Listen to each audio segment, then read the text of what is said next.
1 Samuel 1. There was a certain man of Ramathaim Zophim, of the hill country of Ephraim, whose name was Elkanah the son of Jeroham, son of Elihu, son of Tohu, son of Zuph, an Ephrathite. He had 2 wives. The name of the one was Hannah, and the name of the other Peninnah. And Peninnah had children, but Hannah had no children. Now this man used to go up year by year from his city to worship and to sacrifice to the Lord of hosts at Shiloh, where the 2 sons of Eli, Hophni and Phinehas, were priests of the Lord. On the day when Elkanah sacrificed, he would give portions to Peninnah his wife, and to all her sons and daughters. But to Hannah he gave a double portion, because he loved her, though the Lord had closed her womb. And her rival used to provoke her grievously to irritate her, because the Lord had closed her womb. So it went on year by year. As often as she went up to the house of the Lord, she used to provoke her. Therefore Hannah wept and would not eat. And Elkanah her husband said to her, Hannah, why do you weep? And why do you not eat? And why is your heart sad? Am I not more to you than 10 sons? After they had eaten and drunk in Shiloh, Hannah rose. Now Eli the priest was sitting on the seat beside the doorpost of the temple of the Lord. She was deeply distressed, and prayed to the Lord, and wept bitterly. And she vowed a vow, and said, O Lord of hosts, if you will indeed look on the affliction of your servant, and remember me, and not forget your servant, but will give to your servant a son, then I will give him to the Lord all the days of his life, and no razor shall touch his head. As she continued praying before the Lord, Eli observed her mouth. Hannah was speaking in her heart, only her lips moved, and her voice was not heard. Therefore Eli took her to be a drunken woman, and Eli said to her, How long will you go on being drunk? Put your wine away from you. But Hannah answered, No, my lord, I am a woman troubled in spirit. I have drunk neither wine nor strong drink, but I have been pouring out my soul before the Lord. Do not regard your servant as a worthless woman, for all along I have been speaking out of my great anxiety and vexation. Then Eli answered, Go in peace, and the God of Israel grant your petition that you have made to him. And she said, Let your servant find favor in your eyes. Then the woman went her way and ate, and her face was no longer sad. They rose early in the morning and worshipped before the Lord. Then they went back to their house at Ramah, and Elkanah knew Hannah his wife, and the Lord remembered her. And in due time Hannah conceived and bore a son, and she called his name Samuel, for she said, I have asked for him from the Lord. The man Elkanah and all his house went up to offer to the Lord the yearly sacrifice, and to pay his vow. But Hannah did not go up, for she said to her husband, As soon as the child is weaned, I will bring him, so that he may appear in the presence of the Lord, and dwell there forever. Elkanah her husband said to her, Do what seems best to you. Wait until you have weaned him. Only may the Lord establish his word. So the woman remained and nursed her son until she weaned him.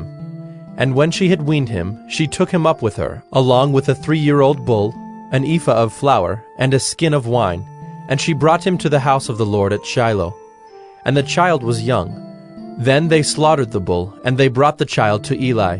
And she said, Oh, my lord, as you live, my lord, I am the woman who was standing here in your presence praying to the Lord. For this child I prayed, and the Lord has granted me my petition that I made to him. Therefore I have lent him to the Lord. As long as he lives, he is lent to the Lord. And he worshipped the Lord there. 1 Samuel 2. And Hannah prayed and said, My heart exults in the Lord. My strength is exalted in the Lord. My mouth derides my enemies because I rejoice in your salvation. There is none holy like the Lord. There is none besides you. There is no rock like our God. Talk no more so very proudly. Let not arrogance come from your mouth. For the Lord is a God of knowledge, and by him actions are weighed. The bows of the mighty are broken, but the feeble bind on strength. Those who were full have hired themselves out for bread, but those who were hungry have ceased to hunger. The barren has borne 7, but she who has many children is forlorn. The Lord kills and brings to life. He brings down to Sheol and raises up. The Lord makes poor and makes rich. He brings low and he exalts. He raises up the poor from the dust. He lifts the needy from the ash heap to make them sit with princes and inherit a seat of honor. For the pillars of the earth are the Lord's, and on them he has set the world. He will guard the feet of his faithful ones, but the wicked shall be cut off in darkness, for not by might shall a man prevail. The adversaries of the Lord shall be broken to pieces. Against them he will thunder in heaven. The Lord will judge the ends of the earth. He will give strength to his king and exalt the power of his anointed. Then Elkanah went home to Ramah, and the boy ministered to the Lord in the presence of Eli the priest. Now the sons of Eli were worthless men. They did not know the Lord. The custom of the priests with the people was that when any man offered sacrifice, the priest's servant would come while the meat was boiling, with a 3-pronged fork in his hand, and he would thrust it into the pan or kettle or cauldron or pot. All that the fork brought up, the priest would take for himself. This is what they did at Shiloh to all the Israelites who came there. Moreover, before the fat was burned, the priest's servant would come and say to the man who was sacrificing, "Give meat for the priest to roast, for he will not accept boiled meat from you, but only raw." And if the man said to him, "Let them burn the fat first, and then take as much as you wish," he would say, "No, you must give it now, and if not, I will take it by force." Thus the sin of the young men was very great in the sight of the Lord, for the men treated the offering of the Lord with contempt. Samuel was ministering before the Lord, a boy clothed with a linen ephod. And his mother used to make for him a little robe and take it to him each year when she went up with her husband to offer the yearly sacrifice. Then Eli would bless Elkanah and his wife, and say, "May the Lord give you children by this woman, for the petition she asked of the Lord." So then they would return to their home. Indeed, the Lord visited Hannah, and she conceived and bore 3 sons and 2 daughters. And the young man Samuel grew in the presence of the Lord. Now Eli was very old, and he kept hearing all that his sons were doing to all Israel, and how they lay with the women who were serving at the entrance to the tent of meeting. And he said to them, "Why do you do such things? For I hear of your evil dealings from all the people. No, my sons, it is no good report that I hear the people of the Lord spreading abroad. If someone sins against a man, God will mediate for him. But if someone sins against the Lord, who can intercede for him?" But they would not listen to the voice of their father, for it was the will of the Lord to put them to death. Now the young man Samuel continued to grow both in stature and in favor with the Lord, and also with man.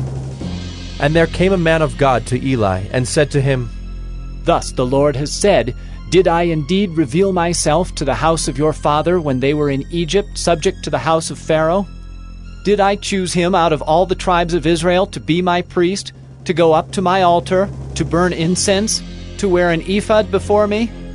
I gave to the house of your father all my offerings by fire from the people of Israel. Why then do you scorn my sacrifices and my offerings that I commanded, and honor your sons above me by fattening yourselves on the choicest parts of every offering of my people Israel? Therefore the Lord, the God of Israel, declares, I promised that your house and the house of your father should go in and out before me forever. But now, the Lord declares, far be it from me, for those who honor me, I will honor, and those who despise me shall be lightly esteemed. Behold, the days are coming when I will cut off your strength and the strength of your father's house, so that there will not be an old man in your house. Then in distress you will look with envious eye on all the prosperity that shall be bestowed on Israel, and there shall not be an old man in your house forever. The only one of you whom I shall not cut off from my altar shall be spared to weep his eyes out, to grieve his heart, and all the descendants of your house shall die by the sword of men. And this that shall come upon your 2 sons, Hophni and Phinehas, shall be the sign to you. Both of them shall die on the same day. And I will raise up for myself a faithful priest, who shall do according to what is in my heart and in my mind. And I will build him a sure house, and he shall go in and out before my anointed forever. And everyone who is left in your house shall come to implore him for a piece of silver or a loaf of bread, and shall say, Please, put me in one of the priest's places, that I may eat a morsel of bread. 1 Samuel 3. Now the young man Samuel was ministering to the Lord under Eli. And the word of the Lord was rare in those days. There was no frequent vision. At that time Eli, whose eyesight had begun to grow dim so that he could not see, was lying down in his own place. The lamp of God had not yet gone out, and Samuel was lying down in the temple of the Lord, where the ark of God was. Then the Lord called Samuel, and he said, Here I am. And ran to Eli, and said, Here I am, for you called me. But he said, I did not call. Lie down again. So he went and lay down. And the Lord called again, Samuel. And Samuel arose and went to Eli and said, Here I am, for you called me. But he said, I did not call, my son. Lie down again. Now Samuel did not yet know the Lord, and the word of the Lord had not yet been revealed to him. And the Lord called Samuel again the 3rd time. And he arose and went to Eli and said, Here I am, for you called me. Then Eli perceived that the Lord was calling the young man. Therefore Eli said to Samuel, Go, lie down, and if he calls you, you shall say, Speak, Lord, for your servant hears. So Samuel went and lay down in his place. And the Lord came and stood, calling as at other times, Samuel, Samuel. And Samuel said, Speak, for your servant hears. Then the Lord said to Samuel, Behold, I am about to do a thing in Israel at which the 2 ears of everyone who hears it will tingle. On that day I will fulfill against Eli all that I have spoken concerning his house, from beginning to end. And I declare to him that I am about to punish his house forever, for the iniquity that he knew, because his sons were blaspheming God, and he did not restrain them. Therefore I swear to the house of Eli, that the iniquity of Eli's house shall not be atoned for by sacrifice or offering forever. Samuel lay until morning. Then he opened the doors of the house of the Lord. And Samuel was afraid to tell the vision to Eli. But Eli called Samuel and said, Samuel, my son. And he said, Here I am. And Eli said, What was it that he told you? Do not hide it from me. May God do so to you and more also, if you hide anything from me of all that he told you. So Samuel told him everything, and hid nothing from him. And he said, It is the Lord. Let him do what seems good to him. And Samuel grew, and the Lord was with him, and let none of his words fall to the ground. And all Israel, from Dan to Beersheba, knew that Samuel was established as a prophet of the Lord. And the Lord appeared again at Shiloh, for the Lord revealed himself to Samuel at Shiloh by the word of the Lord. 1 Samuel 4. And the word of Samuel came to all Israel. Now Israel went out to battle against the Philistines. They encamped at Ebenezer, and the Philistines encamped at Aphek. The Philistines drew up in line against Israel, and when the battle spread, Israel was defeated by the Philistines, who killed about 4,000 men on the field of battle.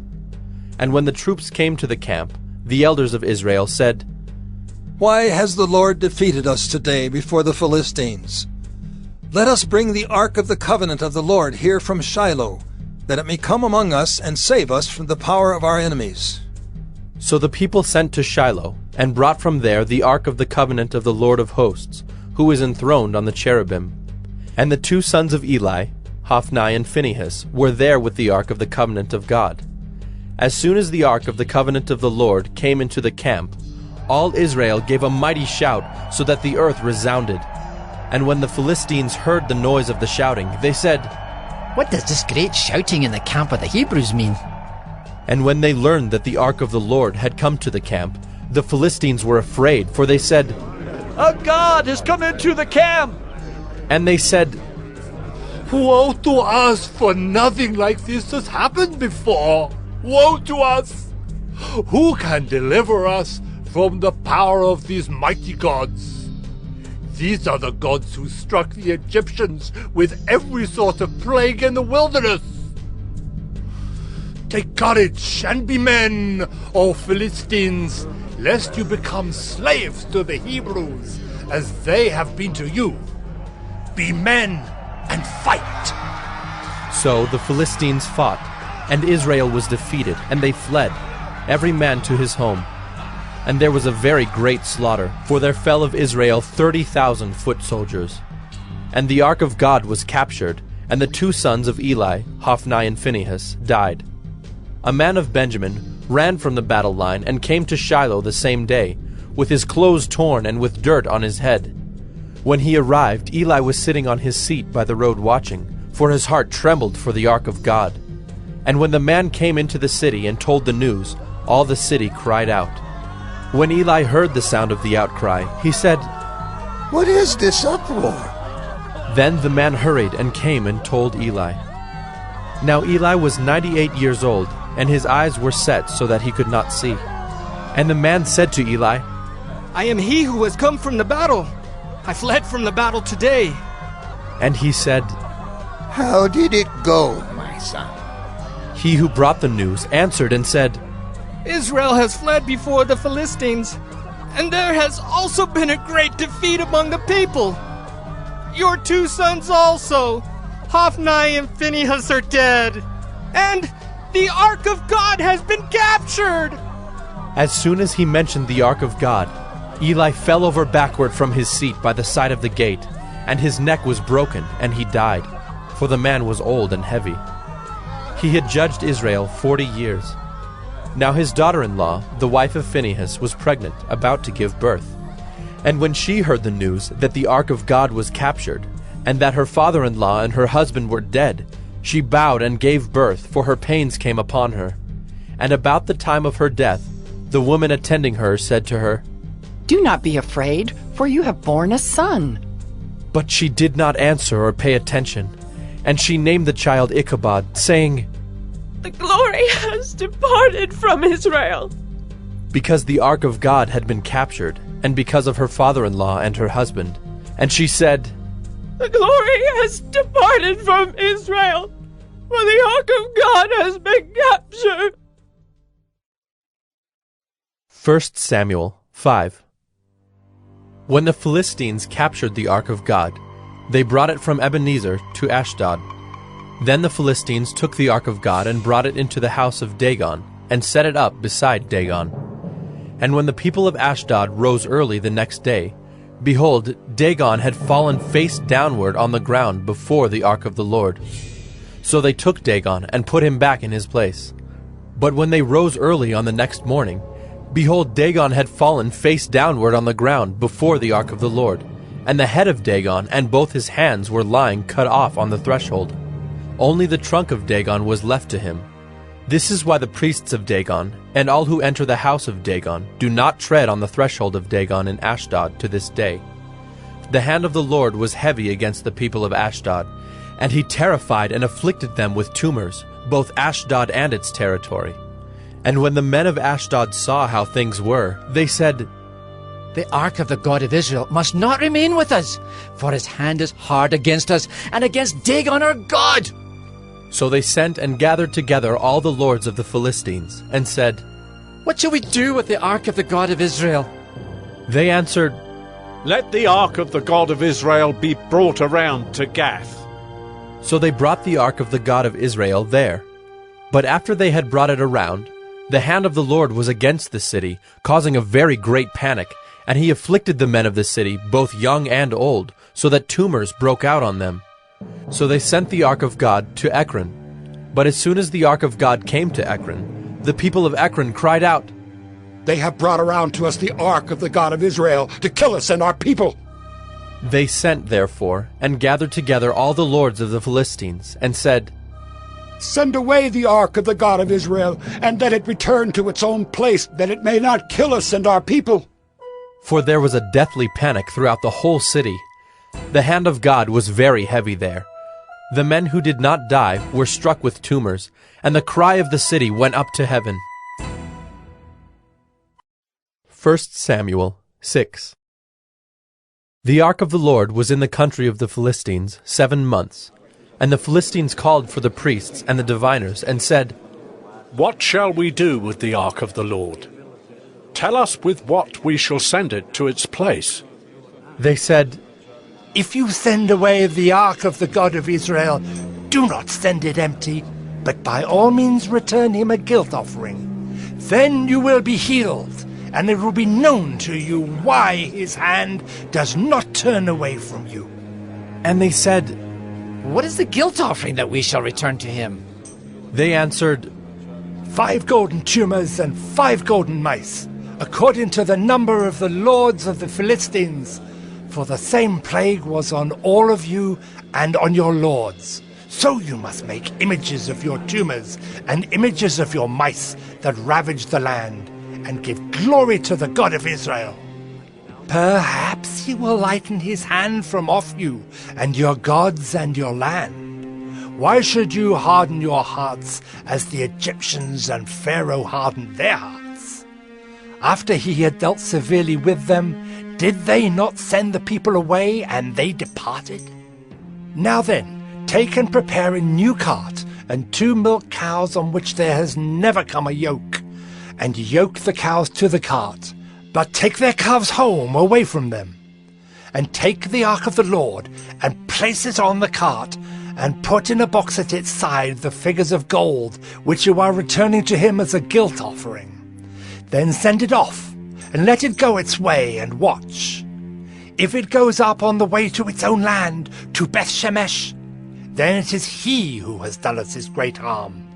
But if not, then we shall know that it is not his hand that struck us. It happened to us by coincidence. The men did so, and took 2 milk cows, and yoked them to the cart, and shut up their calves at home. And they put the ark of the Lord on the cart, and the box with the golden mice, and the images of their tumors. And the cows went straight in the direction of Beth-Shemesh, along one highway, lowing as they went. They turned neither to the right nor to the left, and the lords of the Philistines went after them as far as the border of Beth-Shemesh. Now the people of Beth-Shemesh were reaping their wheat harvest in the valley, and when they lifted up their eyes and saw the ark, they rejoiced to see it. The cart came into the field of Joshua of Beth-Shemesh and stopped there. A great stone was there, and they split up the wood of the cart and offered the cows as a burnt offering to the Lord.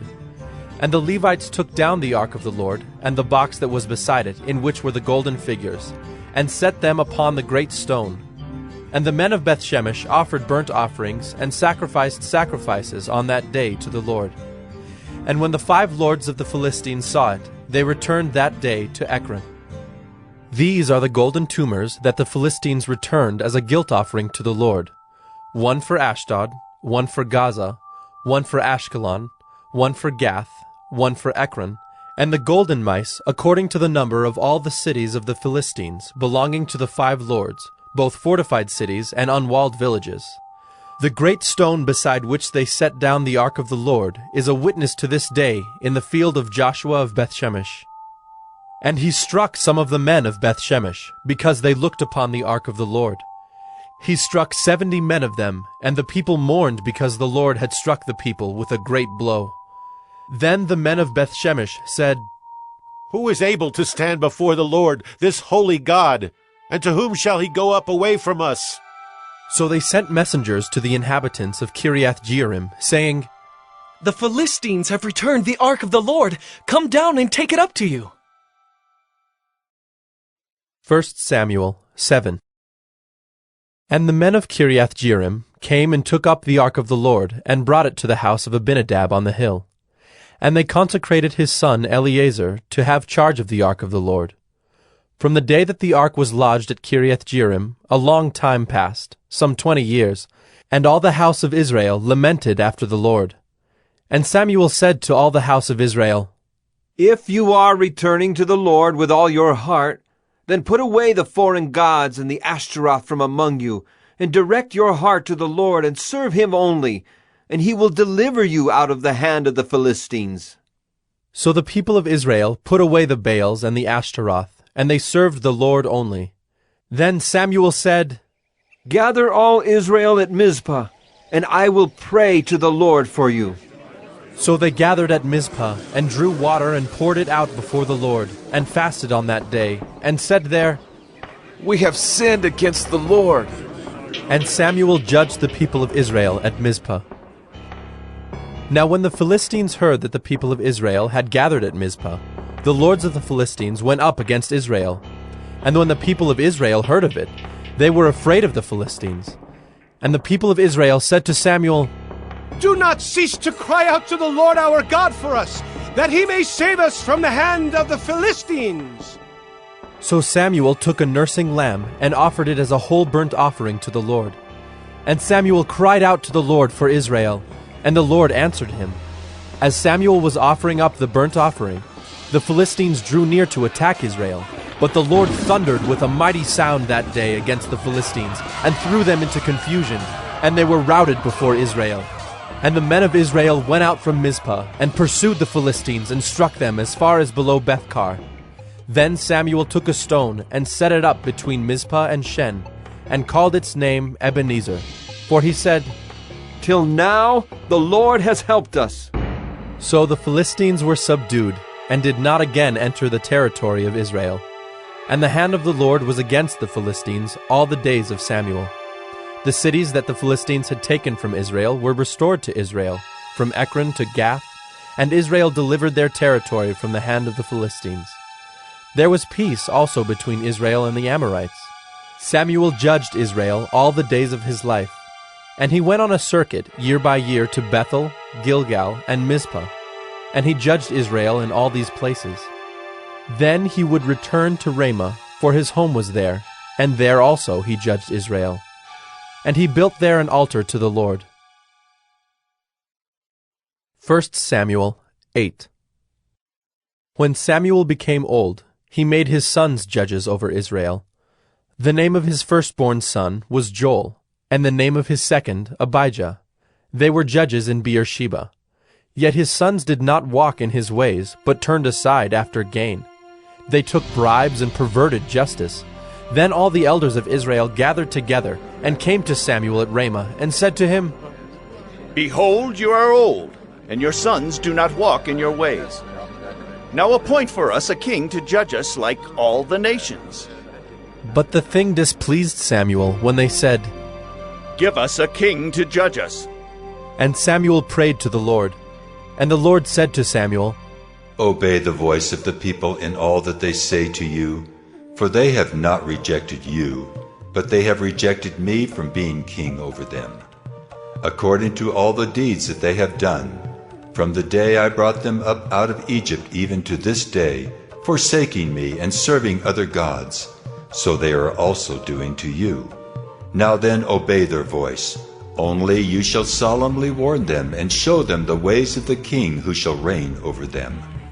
So Samuel told all the words of the Lord to the people who were asking for a king from him. He said, These will be the ways of the king who will reign over you.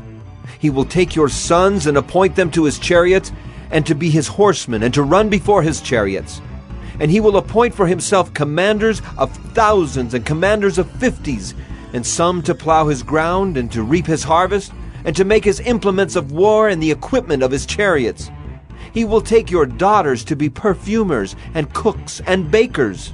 He will take the best of your fields and vineyards and olive orchards and give them to his servants. He will take the 10th of your grain and of your vineyards and give it to his officers and to his servants. He will take your male servants and female servants and the best of your young men and your donkeys and put them to his work. He will take the 10th of your flocks, and you shall be his slaves. And in that day you will cry out because of your king, whom you have chosen for yourselves, but the Lord will not answer you in that day. But the people refused to obey the voice of Samuel, and they said, No, but there shall be a king over us, that we also may be like all the nations, and that our king may judge us and go out before us and fight our battles. And when Samuel had heard all the words of the people, he repeated them in the ears of the Lord. And the Lord said to Samuel, Obey their voice and make them a king. Samuel then said to the men of Israel, Go, every man to his city. 1 Samuel 9. There was a man of Benjamin whose name was Kish, the son of Abiel, son of Zerah, son of Bechorath, son of Aphiah, a Benjaminite, a man of wealth. And he had a son whose name was Saul, a handsome young man. There was not a man among the people of Israel more handsome than he. From his shoulders upward he was taller than any of the people. Now the donkeys of Kish, Saul's father, were lost. So Kish said to Saul his son, Take one of the young men with you, and arise. Go and look for the donkeys. And he passed through the hill country of Ephraim, and passed through the land of Shalisha, but they did not find them. And they passed through the land of Shaalim, but they were not there. Then they passed through the land of Benjamin, but did not find them. When they came to the land of Zuph, Saul said to his servant who was with him, Come, let us go back, lest my father cease to care about the donkeys and become anxious about us. But he said to him, Behold, there is a man of God in this city, and he is a man who is held in honor. All that he says comes true. So now let us go there. Perhaps he can tell us the way we should go. Then Saul said to his servant, But if we go, what can we bring the man? For the bread in our sacks is gone, and there is no present to bring to the man of God. What do we have? The servant answered Saul again, Here, I have with me 1/4 shekel of silver, and I will give it to the man of God to tell us our way. Formerly in Israel, when a man went to inquire of God, he said, Come, let us go to the seer, for today's prophet was formerly called a seer. And Saul said to his servant, Well said. Come, let us go. So they went to the city where the man of God was. As they went up the hill to the city, they met young women coming out to draw water, and said to them, Is the seer here? They answered, He is. Behold, he is just ahead of you. Hurry! He has come just now to the city, because the people have a sacrifice today on the high place. As soon as you enter the city, you will find him before he goes up to the high place to eat. For the people will not eat till he comes, since he must bless the sacrifice. Afterward, those who are invited will eat. Now go up, for you will meet him immediately. So they went up to the city. As they were entering the city, they saw Samuel coming out toward them on his way up to the high place. Now the day before Saul came, the Lord had revealed to Samuel, Tomorrow, about this time, I will send to you a man from the land of Benjamin, and you shall anoint him to be prince over my people Israel. He shall save my people from the hand of the Philistines. For I have seen my people, because their cry has come to me. When Samuel saw Saul, the Lord told him, Here is the man of whom I spoke to you. He it is who shall restrain my people. Then Saul approached Samuel in the gate and said, Tell me, where is the house of the seer? Samuel answered Saul, I am the seer. Go up before me to the high place. For today you shall eat with me, and in the morning I will let you go and will tell you all that is on your mind. As for your donkeys that were lost 3 days ago, do not set your mind on them, for they have been found. And for whom is all that is desirable in Israel? Is it not for you and for all your father's house? Saul answered, Am I not a Benjaminite, from the least of the tribes of Israel? And is not my clan the humblest of all the clans of the tribe of Benjamin? Why then have you spoken to me in this way? Then Samuel took Saul and his young men, and brought them into the hall, and gave them a place at the head of those who had been invited, who were about 30 persons. And Samuel said to the cook, Bring the portion I gave you, of which I said to you, put it aside. So the cook took up the leg and what was on it, and set them before Saul.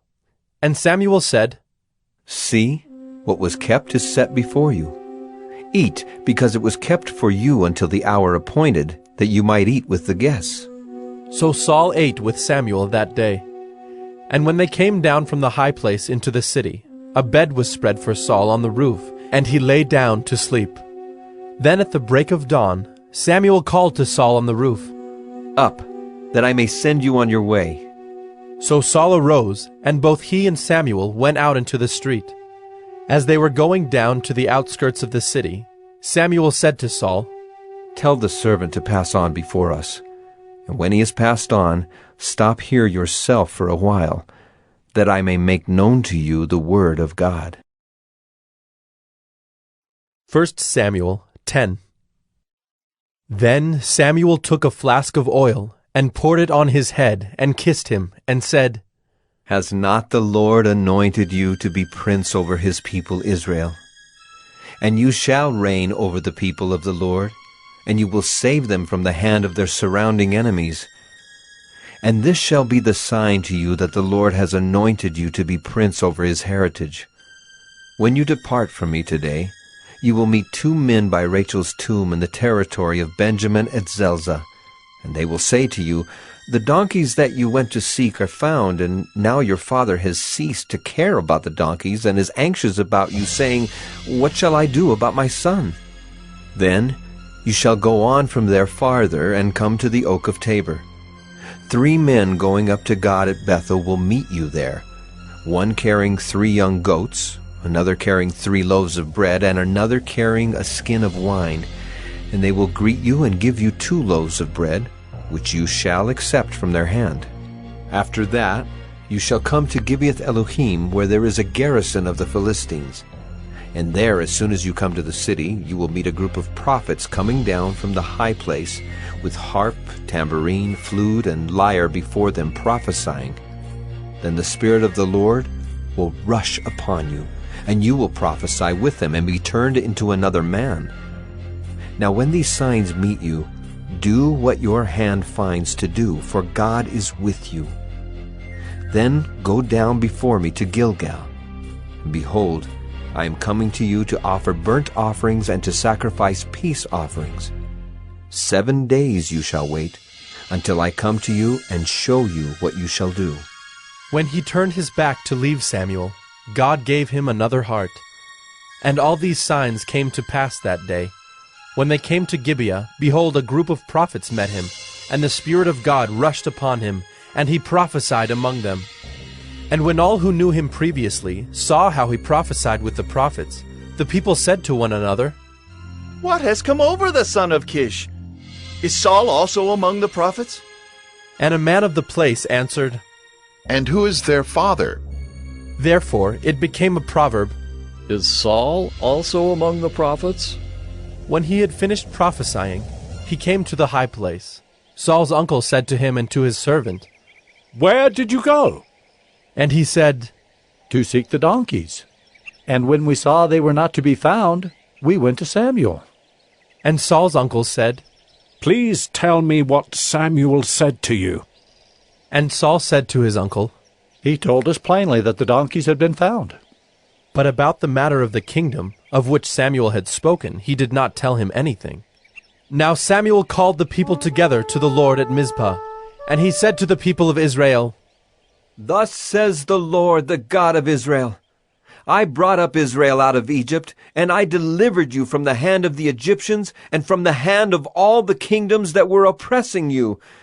But today you have rejected your God, who saves you from all your calamities and your distresses, and you have said to him, Set a king over us. Now therefore present yourselves before the Lord by your tribes and by your thousands. Then Samuel brought all the tribes of Israel near, and the tribe of Benjamin was taken by lot. He brought the tribe of Benjamin near by its clans, and the clan of the Matrites was taken by lot. And Saul, the son of Kish, was taken by lot. But when they sought him, he could not be found. So they inquired again of the Lord, Is there a man still to come? And the Lord said, Behold, he has hidden himself among the baggage. Then they ran and took him from there. And when he stood among the people, he was taller than any of the people, from his shoulders upward. And Samuel said to all the people, Do you see him whom the Lord has chosen? There is none like him among all the people. And all the people shouted, Long live the king! Then Samuel told the people the rights and duties of the kingship, and he wrote them in a book and laid it up before the Lord. Then Samuel sent all the people away, each one to his home. Saul also went to his home at Gibeah, and with him went men of valor, whose hearts God had touched. But some worthless fellows said, How can this man save us? And they despised him and brought him no present. But he held his peace. 1 Samuel 11. Then Nahash the Ammonite went up and besieged Jabesh-Gilead. And all the men of Jabesh said to Nahash, Make a treaty with us, and we will serve you. But Nahash the Ammonite said to them, On this condition, I will make a treaty with you, that I gouge out all your right eyes, and thus bring disgrace on all Israel. The elders of Jabesh said to him, Give us 7 days' respite, that we may send messengers through all the territory of Israel. Then, if there is no one to save us, we will give ourselves up to you. When the messengers came to Gibeah of Saul, they reported the matter in the ears of the people, and all the people wept aloud. Now behold, Saul was coming from the field behind the oxen. And Saul said, What is wrong with the people that they are weeping? So they told him the news of the men of Jabesh. And the Spirit of God rushed upon Saul when he heard these words, and his anger was greatly kindled. He took a yoke of oxen and cut them in pieces, and sent them throughout all the territory of Israel by the hand of messengers, saying, Whoever does not come out after Saul and Samuel, so shall it be done to his oxen. Then the dread of the Lord fell upon the people, and they came out as one man. When he mustered them at Bezek, the people of Israel were 300,000, and the men of Judah 30,000. And they said to the messengers who had come, Thus shall you say to the men of Jabesh-Gilead, Tomorrow by the time the sun is hot, you shall have deliverance. When the messengers came and told the men of Jabesh, they were glad. Therefore the men of Jabesh said, Tomorrow we will give ourselves up to you, and you may do to us whatever seems good to you. And the next day Saul put the people in 3 companies. And they came into the midst of the camp in the morning watch, and struck down the Ammonites until the heat of the day. And those who survived were scattered, so that no 2 of them were left together.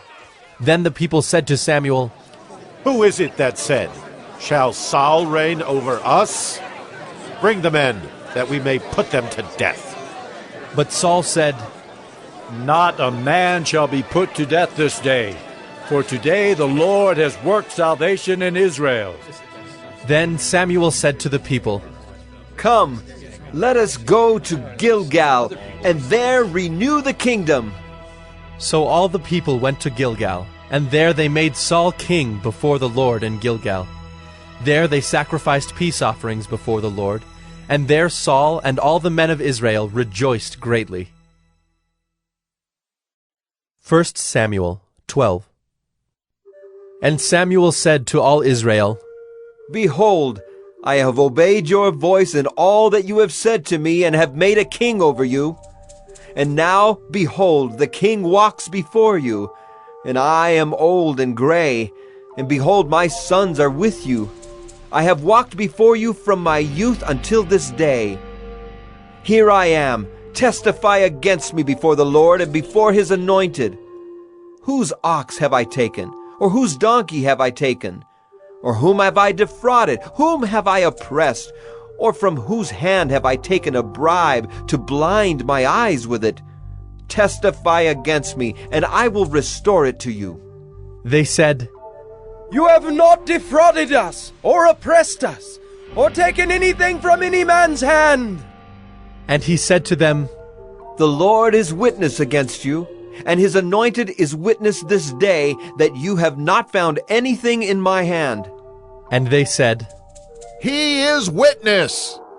And Samuel said to the people, The Lord is witness, who appointed Moses and Aaron, and brought your fathers up out of the land of Egypt.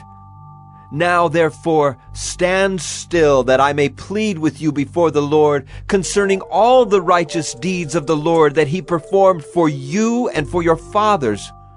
When Jacob went into Egypt, and the Egyptians oppressed them, then your fathers cried out to the Lord, and the Lord sent Moses and Aaron, who brought your fathers out of Egypt and made them dwell in this place. But they forgot the Lord their God, and he sold them into the hand of Sisera, commander of the army of Hazor, and into the hand of the Philistines, and into the hand of the king of Moab. And they fought against them. And they cried out to the Lord and said, We have sinned, because we have forsaken the Lord, and have served the Baals and the Ashtaroth. But now deliver us out of the hand of our enemies, that we may serve you. And the Lord sent Jerubbaal and Barak and Jephthah and Samuel, and delivered you out of the hand of your enemies on every side, and you lived in safety. And when you saw that Nahash the king of the Ammonites came against you, you said to me, No, but a king shall reign over us, when the Lord your God was your king. And now behold the king whom you have chosen, for whom you have asked. Behold, the Lord has set a king over you. If you will fear the Lord and serve him and obey his voice, and not rebel against the commandment of the Lord, and if both you and the king who reigns over you will follow the Lord your God, it will be well. But if you will not obey the voice of the Lord, but rebel against the commandment of the Lord, then the hand of the Lord will be against you and your king. Now therefore stand still and see this great thing that the Lord will do before your eyes. Is it not wheat harvest today? I will call upon the Lord, that he may send thunder and rain, and you shall know and see that your wickedness is great, which you have done in the sight of the Lord, in asking for yourselves a king. So Samuel called upon the Lord, and the Lord sent thunder and rain that day. And all the people greatly feared the Lord and Samuel. And all the people said to Samuel, Pray for your servants to the Lord your God, that we may not die. For we have added to all our sins this evil, to ask for ourselves a king. And Samuel said to the people, Do not be afraid. You have done all this evil. Yet do not turn aside from following the Lord, but serve the Lord with all your heart. And do not turn aside after empty things that cannot profit or deliver, for they are empty. For the Lord will not forsake his people for his great name's sake, because it has pleased the Lord to make you a people for himself. Moreover, as for me, far be it from me that I should sin against the Lord by ceasing to pray for you, and I will instruct you in the good and the right way.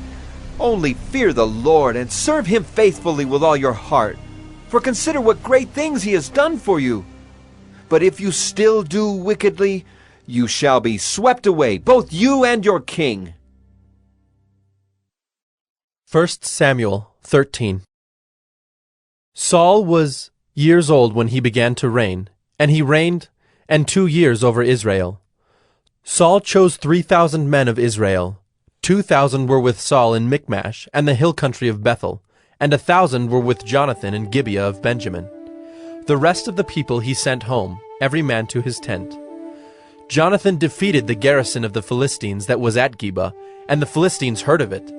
And Saul blew the trumpet throughout all the land, saying, Let the Hebrews hear! And all Israel heard it said that Saul had defeated the garrison of the Philistines, and also that Israel had become a stench to the Philistines. And the people were called out to join Saul at Gilgal. And the Philistines mustered to fight with Israel 30,000 chariots and 6,000 horsemen and troops, like the sand on the seashore in multitude. They came up and encamped in Michmash to the east of Bethaven. When the men of Israel saw that they were in trouble, for the people were hard pressed, the people hid themselves in caves and in holes and in rocks and in tombs and in cisterns. And some Hebrews crossed the fords of the Jordan to the land of Gad and Gilead. Saul was still at Gilgal, and all the people followed him trembling.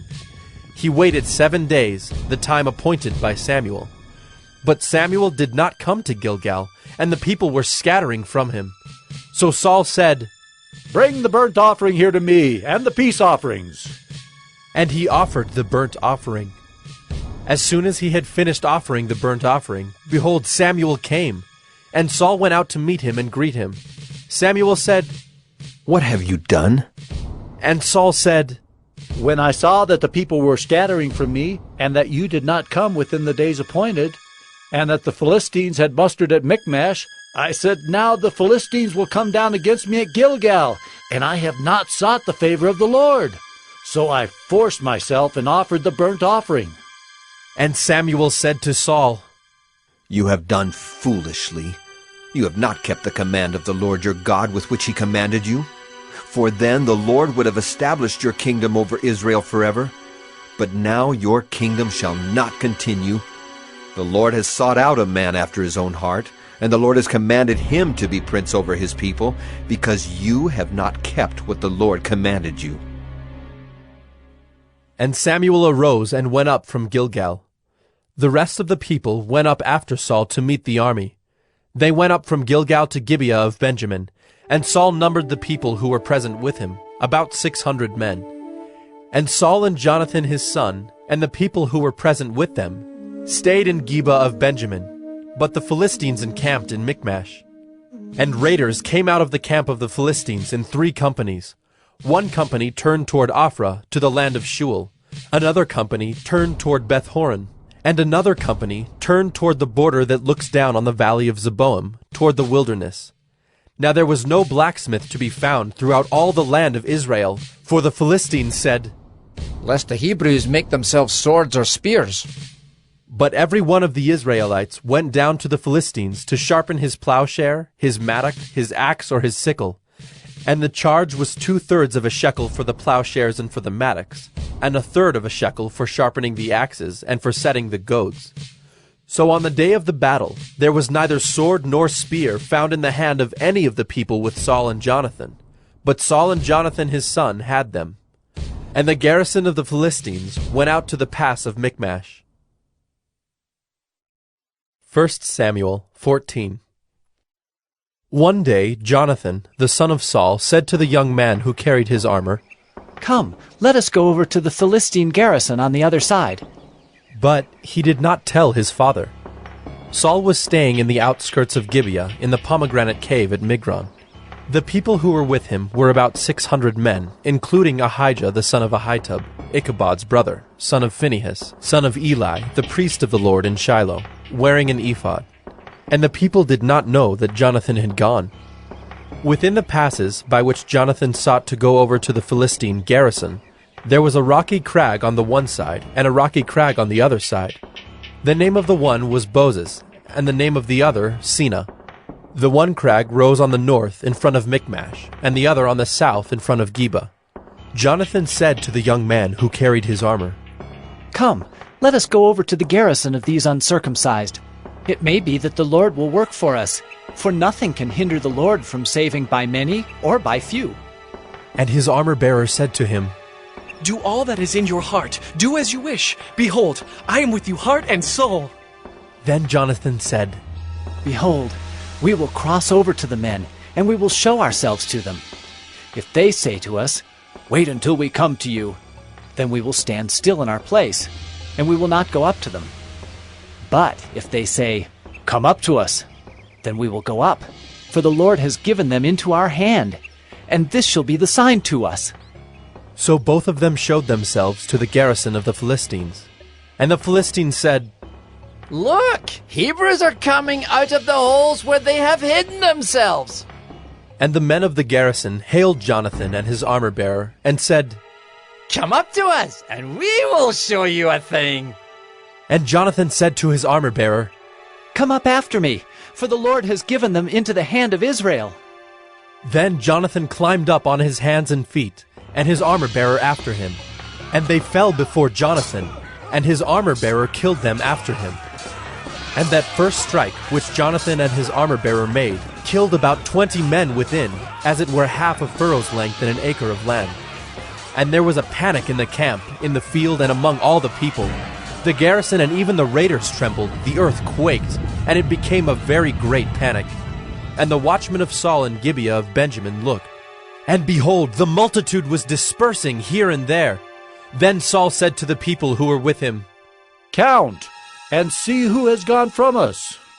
And when they had counted, behold, Jonathan and his armor-bearer were not there. So Saul said to Ahijah, Bring the ark of God here. For the ark of God went at that time with the people of Israel. Now while Saul was talking to the priest, the tumult in the camp of the Philistines increased more and more. So Saul said to the priest, Withdraw your hand. Then Saul and all the people who were with him rallied and went into the battle. And behold, every Philistine's sword was against his fellow, and there was very great confusion. Now the Hebrews who had been with the Philistines before that time, and who had gone up with them into the camp, even they also turned to be with the Israelites who were with Saul and Jonathan. Likewise, when all the men of Israel who had hidden themselves in the hill country of Ephraim heard that the Philistines were fleeing, they too followed hard after them in the battle. So the Lord saved Israel that day, and the battle passed beyond Beth-aven. And the men of Israel had been hard pressed that day. So Saul had laid an oath on the people, saying, Cursed be the man who eats food until it is evening, and I am avenged on my enemies. So none of the people had tasted food. Now when all the people came to the forest, behold, there was honey on the ground. And when the people entered the forest, behold, the honey was dropping. But no one put his hand to his mouth, for the people feared the oath. But Jonathan had not heard his father charge the people with the oath. So he put out the tip of the staff that was in his hand, and dipped it in the honeycomb, and put his hand to his mouth, and his eyes became bright. Then one of the people said, Your father strictly charged the people with an oath, saying, Cursed be the man who eats food this day. And the people were faint. Then Jonathan said, My father has troubled the land. See how my eyes have become bright because I tasted a little of this honey? How much better if the people had eaten freely today of the spoil of their enemies that they found. For now the defeat among the Philistines has not been great. They struck down the Philistines that day from Michmash to Ajalon, and the people were very faint. The people pounced on the spoil, and took sheep and oxen and calves, and slaughtered them on the ground, and the people ate them with the blood. Then they told Saul, Behold, the people are sinning against the Lord by eating with the blood. And he said, You have dealt treacherously. Roll a great stone to me here. And Saul said, Disperse yourselves among the people, and say to them, Let every man bring his ox or his sheep, and slaughter them here and eat. And do not sin against the Lord by eating with the blood. So every one of the people brought his ox with him that night, and they slaughtered them there. And Saul built an altar to the Lord. It was the first altar that he built to the Lord. Then Saul said, Let us go down after the Philistines by night, and plunder them until the morning light. Let us not leave a man of them. And they said, Do whatever seems good to you. But the priest said, Let us draw near to God here. And Saul inquired of God, Shall I go down after the Philistines? Will you give them into the hand of Israel? But he did not answer him that day. And Saul said, Come here, all you leaders of the people, and know and see how this sin has arisen today. For as the Lord lives who saves Israel, though it be in Jonathan my son, he shall surely die. But there was not a man among the people who answered him. Then he said to all Israel, You shall be on one side, and I and Jonathan my son will be on the other side. And the people said to Saul, Do what seems good to you. Therefore Saul said, O Lord God of Israel, Why have you not answered your servant this day? If this guilt is in me or in Jonathan my son, O Lord God of Israel, give Urim. But if this guilt is in your people Israel, give Thummim. And Jonathan and Saul were taken, but the people escaped. Then Saul said, Cast the lot between me and my son Jonathan. And Jonathan was taken. Then Saul said to Jonathan, Tell me what you have done. And Jonathan told him, I tasted a little honey with the tip of the staff that was in my hand. Here I am. I will die. And Saul said, God do so to me and more also. You shall surely die, Jonathan. Then the people said to Saul, Shall Jonathan die, who has worked this great salvation in Israel? Far from it. As the Lord lives, there shall not one hair of his head fall to the ground, for he has worked with God this day. So the people ransomed Jonathan, so that he did not die. Then Saul went up from pursuing the Philistines, and the Philistines went to their own place. When Saul had taken the kingship over Israel, he fought against all his enemies on every side, against Moab, against the Ammonites, against Edom, against the kings of Zobah, and against the Philistines. Wherever he turned, he routed them. And he did valiantly, and struck the Amalekites, and delivered Israel out of the hands of those who plundered them. Now the sons of Saul were Jonathan, Ishvi, and Malchishua, and the names of his 2 daughters were these. The name of the firstborn was Merab, and the name of the younger, Michal. And the name of Saul's wife was Ahinoam, the daughter of Ahimaaz. And the name of the commander of his army was Abner, the son of Ner, Saul's uncle. Kish was the father of Saul, and Ner, the father of Abner, was the son of Abiel. There was hard fighting against the Philistines all the days of Saul. And when Saul saw any strong man, or any valiant man, he attached him to himself. 1 Samuel 15. And Samuel said to Saul, The Lord sent me to anoint you king over his people Israel. Now therefore listen to the words of the Lord. Thus says the Lord of hosts, I have noted what Amalek did to Israel in opposing them on the way when they came up out of Egypt. Now go and strike Amalek, and devote to destruction all that they have. Do not spare them, but kill both man and woman, child and infant, ox and sheep, camel and donkey. So Saul summoned the people, and numbered them in Telaim, 200,000 men on foot, and 10,000 men of Judah. And Saul came to the city of Amalek, and lay in wait in the valley. Then Saul said to the Kenites, Go, depart, go down from among the Amalekites, lest I destroy you with them. For you showed kindness to all the people of Israel when they came up out of Egypt. So the Kenites departed from among the Amalekites. And Saul defeated the Amalekites from Havilah as far as Shur, which is east of Egypt. And he took Agag, the king of the Amalekites, alive, and devoted to destruction all the people with the edge of the sword. But Saul and the people spared Agag and the best of the sheep, and of the oxen, and of the fattened calves and the lambs, and all that was good, and would not utterly destroy them. All that was despised and worthless they devoted to destruction. The word of the Lord came to Samuel. I regret that I have made Saul king, for he has turned back from following me and has not performed my commandments. And Samuel was angry, and he cried to the Lord all night. And Samuel rose early to meet Saul in the morning. And it was told Samuel, Saul came to Carmel, and behold, he set up a monument for himself, and turned and passed on, and went down to Gilgal. And Samuel came to Saul, and Saul said to him, Blessed be you to the Lord. I have performed the commandment of the Lord. And Samuel said, What then is this bleating of the sheep in my ears, and the lowing of the oxen that I hear? Saul said, They have brought them from the Amalekites, for the people spared the best of the sheep and of the oxen to sacrifice to the Lord your God, and the rest we have devoted to destruction. Then Samuel said to Saul, Stop. I will tell you what the Lord said to me this night. And he said to him, Speak. And Samuel said, Though you are little in your own eyes, are you not the head of the tribes of Israel? The Lord anointed you king over Israel. And the Lord sent you on a mission and said, Go, devote to destruction the sinners, the Amalekites, and fight against them until they are consumed. Why then did you not obey the voice of the Lord? Why did you pounce on the spoil and do what was evil in the sight of the Lord?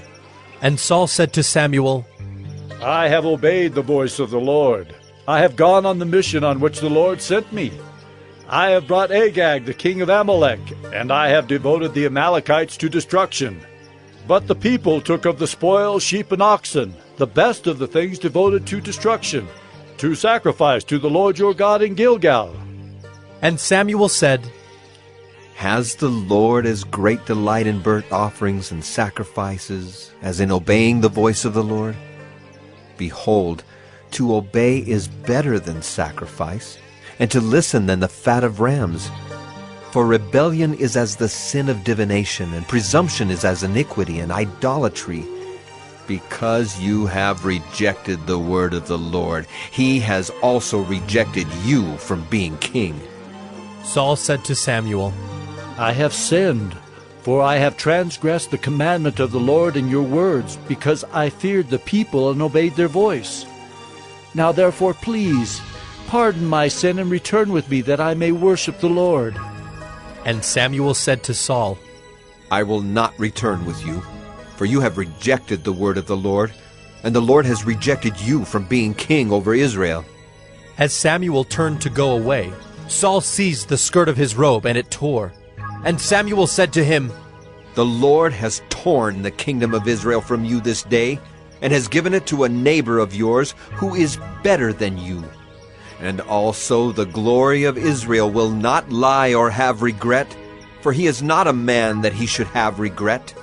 Then he said, I have sinned. Yet honor me now before the elders of my people and before Israel, and return with me, that I may bow before the Lord your God. So Samuel turned back after Saul, and Saul bowed before the Lord. Then Samuel said, Bring here to me Agag, the king of the Amalekites. And Agag came to him cheerfully. Agag said, Surely the bitterness of death is past. And Samuel said, As your sword has made women childless, so shall your mother be childless among women. And Samuel hacked Agag to pieces before the Lord in Gilgal. Then Samuel went to Ramah, and Saul went up to his house in Gibeah of Saul. And Samuel did not see Saul again until the day of his death. But Samuel grieved over Saul, and the Lord regretted that he had made Saul king over Israel. 1 Samuel 16. The Lord said to Samuel, How long will you grieve over Saul, since I have rejected him from being king over Israel? Fill your horn with oil and go. I will send you to Jesse the Bethlehemite, for I have provided for myself a king among his sons. And Samuel said, How can I go? If Saul hears it, he will kill me. And the Lord said, Take a heifer with you and say, I have come to sacrifice to the Lord. And invite Jesse to the sacrifice, and I will show you what you shall do. And you shall anoint for me him whom I declare to you. Samuel did what the Lord commanded, and came to Bethlehem. The elders of the city came to meet him, trembling, and said, Do you come peaceably? And he said, Peaceably. I have come to sacrifice to the Lord. Consecrate yourselves, and come with me to the sacrifice. And he consecrated Jesse and his sons, and invited them to the sacrifice. When they came, he looked on Eliab, and thought, Surely the Lord's anointed is before him. But the Lord said to Samuel, Do not look on his appearance or on the height of his stature, because I have rejected him. For the Lord sees not as man sees. Man looks on the outward appearance, but the Lord looks on the heart. Then Jesse called Abinadab, and made him pass before Samuel. And he said, Neither has the Lord chosen this one. Then Jesse made Shammah pass by, and he said, Neither has the Lord chosen this one. And Jesse made 7 of his sons pass before Samuel. And Samuel said to Jesse, The Lord has not chosen these. Then Samuel said to Jesse, Are all your sons here? And he said, There remains yet the youngest, but behold, he is keeping the sheep. And Samuel said to Jesse, Send and get him, for we will not sit down till he comes here. And he sent and brought him in. Now he was ruddy and had beautiful eyes and was handsome. And the Lord said, Arise, anoint him, for this is he. Then Samuel took the horn of oil and anointed him in the midst of his brothers. And the Spirit of the Lord rushed upon David from that day forward. And Samuel rose up and went to Ramah. Now the Spirit of the Lord departed from Saul, and a harmful spirit from the Lord tormented him. And Saul's servants said to him, Behold now, a harmful spirit from God is tormenting you. Let our Lord now command your servants who are before you to seek out a man who is skillful in playing the lyre. And when the harmful spirit from God is upon you, he will play it, and you will be well. So Saul said to his servants, Provide for me a man who can play well, and bring him to me.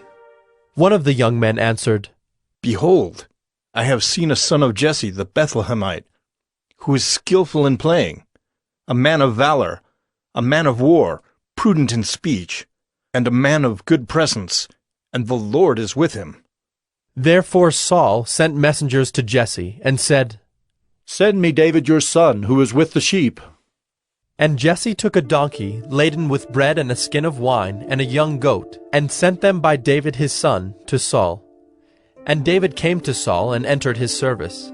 And Saul loved him greatly, and he became his armor-bearer. And Saul sent to Jesse, saying, Let David remain in my service, for he has found favor in my sight. And whenever the harmful spirit from God was upon Saul, David took the lyre and played it with his hand. So Saul was refreshed and was well, and the harmful spirit departed from him. 1 Samuel 17. Now the Philistines gathered their armies for battle, and they were gathered at Soko, which belongs to Judah, and encamped between Soko and Azekah, in Ephes-dammim. And Saul and the men of Israel were gathered and encamped in the valley of Elah, and drew up in line of battle against the Philistines.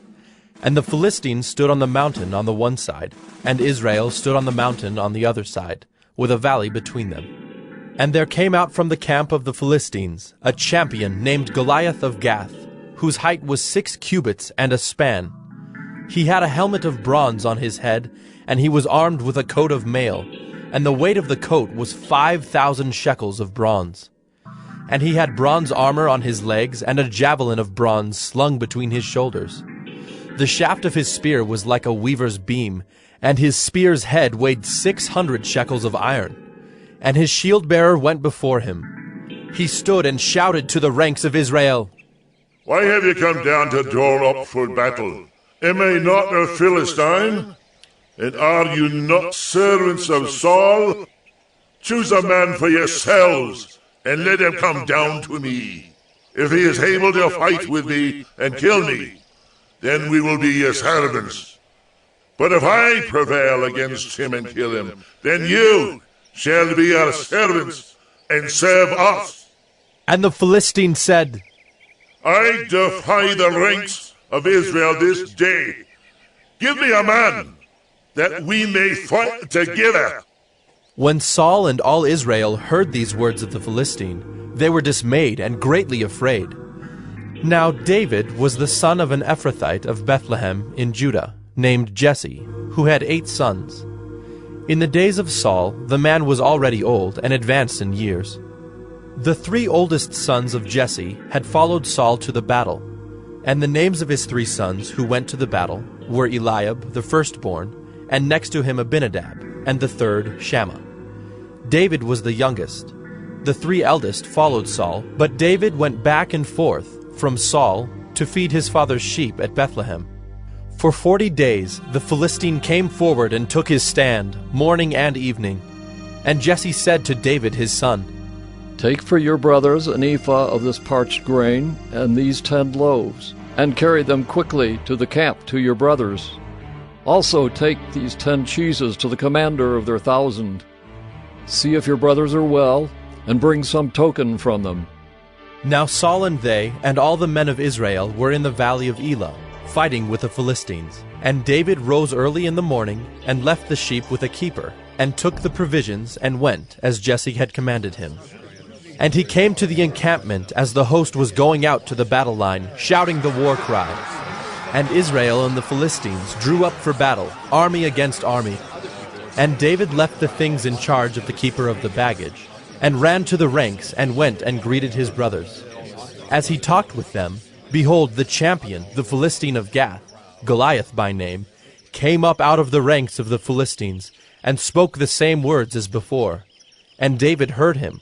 All the men of Israel, when they saw the man, fled from him, and were much afraid. And the men of Israel said, Have you seen this man who has come up? Surely he has come up to defy Israel. And the king will enrich the man who kills him with great riches, and will give him his daughter, and make his father's house free in Israel. And David said to the men who stood by him, What shall be done for the man who kills this Philistine, and takes away the reproach from Israel? For who is this uncircumcised Philistine, that he should defy the armies of the living God?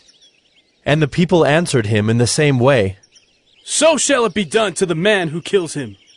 Now Eliab, his eldest brother, heard when he spoke to the men. And Eliab's anger was kindled against David, and he said, Why have you come down?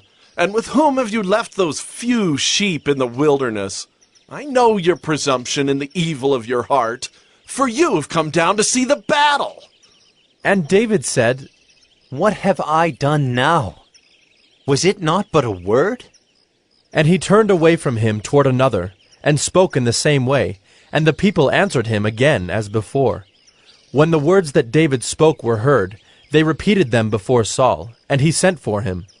And David said to Saul, Let no man's heart fail because of him.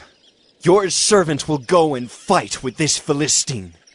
And Saul said to David, You are not able to go against this Philistine to fight with him, for you are but a youth, and he has been a man of war from his youth. But David said to Saul, Your servant used to keep sheep for his father. And when there came a lion or a bear and took a lamb from the flock, I went after him and struck him and delivered it out of his mouth.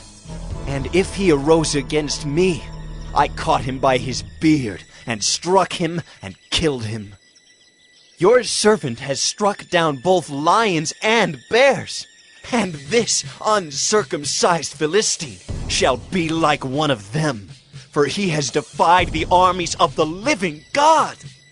And David said, The Lord who delivered me from the paw of the lion and from the paw of the bear will deliver me from the hand of this Philistine.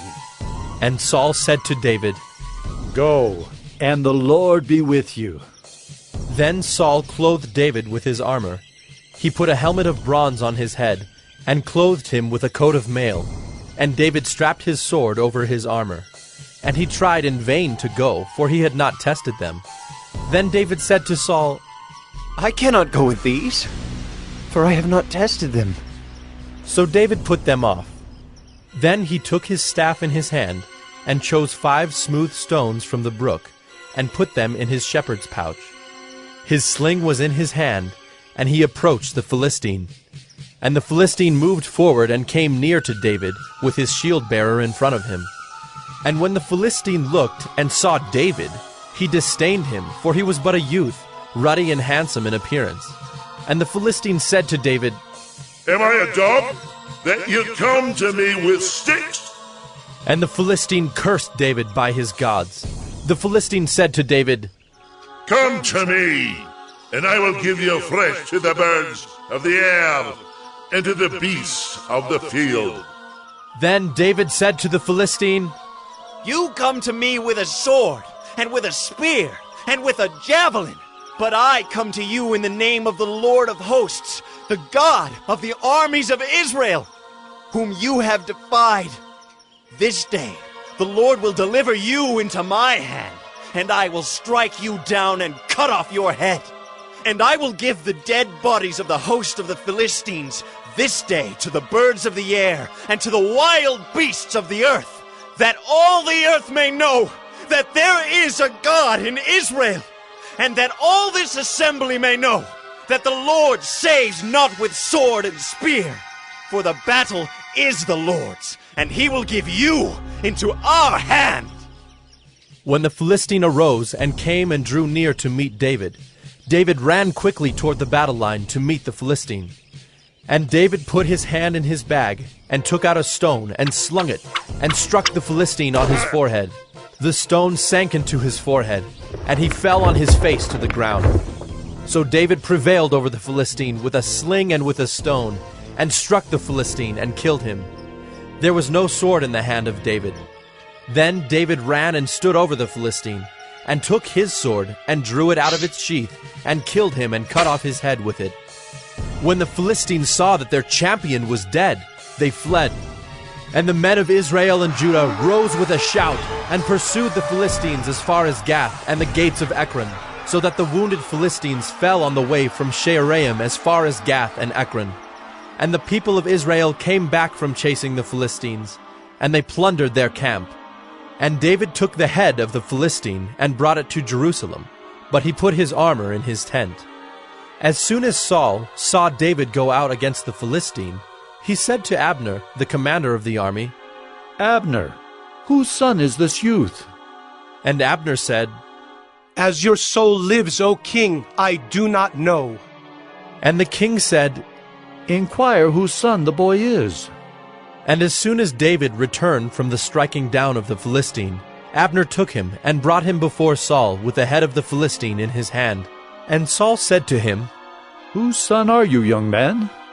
And David answered, I am the son of your servant Jesse the Bethlehemite. 1 Samuel 18. As soon as he had finished speaking to Saul, the soul of Jonathan was knit to the soul of David, and Jonathan loved him as his own soul. And Saul took him that day, and would not let him return to his father's house. Then Jonathan made a covenant with David, because he loved him as his own soul. And Jonathan stripped himself of the robe that was on him, and gave it to David, and his armor, and even his sword, and his bow, and his belt. And David went out, and was successful wherever Saul sent him, so that Saul set him over the men of war. And this was good in the sight of all the people, and also in the sight of Saul's servants. As they were coming home, when David returned from striking down the Philistine, the women came out of all the cities of Israel, singing and dancing, to meet King Saul with tambourines, with songs of joy, and with musical instruments. And the women sang to one another as they celebrated, Saul has struck down his thousands, and David his 10,000s. And Saul was very angry, and this saying displeased him. He said, They have ascribed to David 10,000s, and to me they have ascribed thousands. And what more can he have but the kingdom? And Saul eyed David from that day on. The next day, a harmful spirit from God rushed upon Saul, and he raved within his house while David was playing the lyre, as he did day by day. Saul had his spear in his hand, and Saul hurled the spear, for he thought, I will pin David to the wall. But David evaded him twice. Saul was afraid of David, because the Lord was with him, but had departed from Saul. So Saul removed him from his presence, and made him a commander of 1,000. And he went out and came in before the people. And David had success in all his undertakings, for the Lord was with him. And when Saul saw that he had great success, he stood in fearful awe of him. But all Israel and Judah loved David, for he went out and came in before them. Then Saul said to David, Here is my elder daughter Merab. I will give her to you for a wife. Only be valiant for me and fight the Lord's battles. For Saul thought, Let not my hand be against him, but let the hand of the Philistines be against him. And David said to Saul, Who am I, and who are my relatives, my father's clan in Israel, that I should be son-in-law to the king?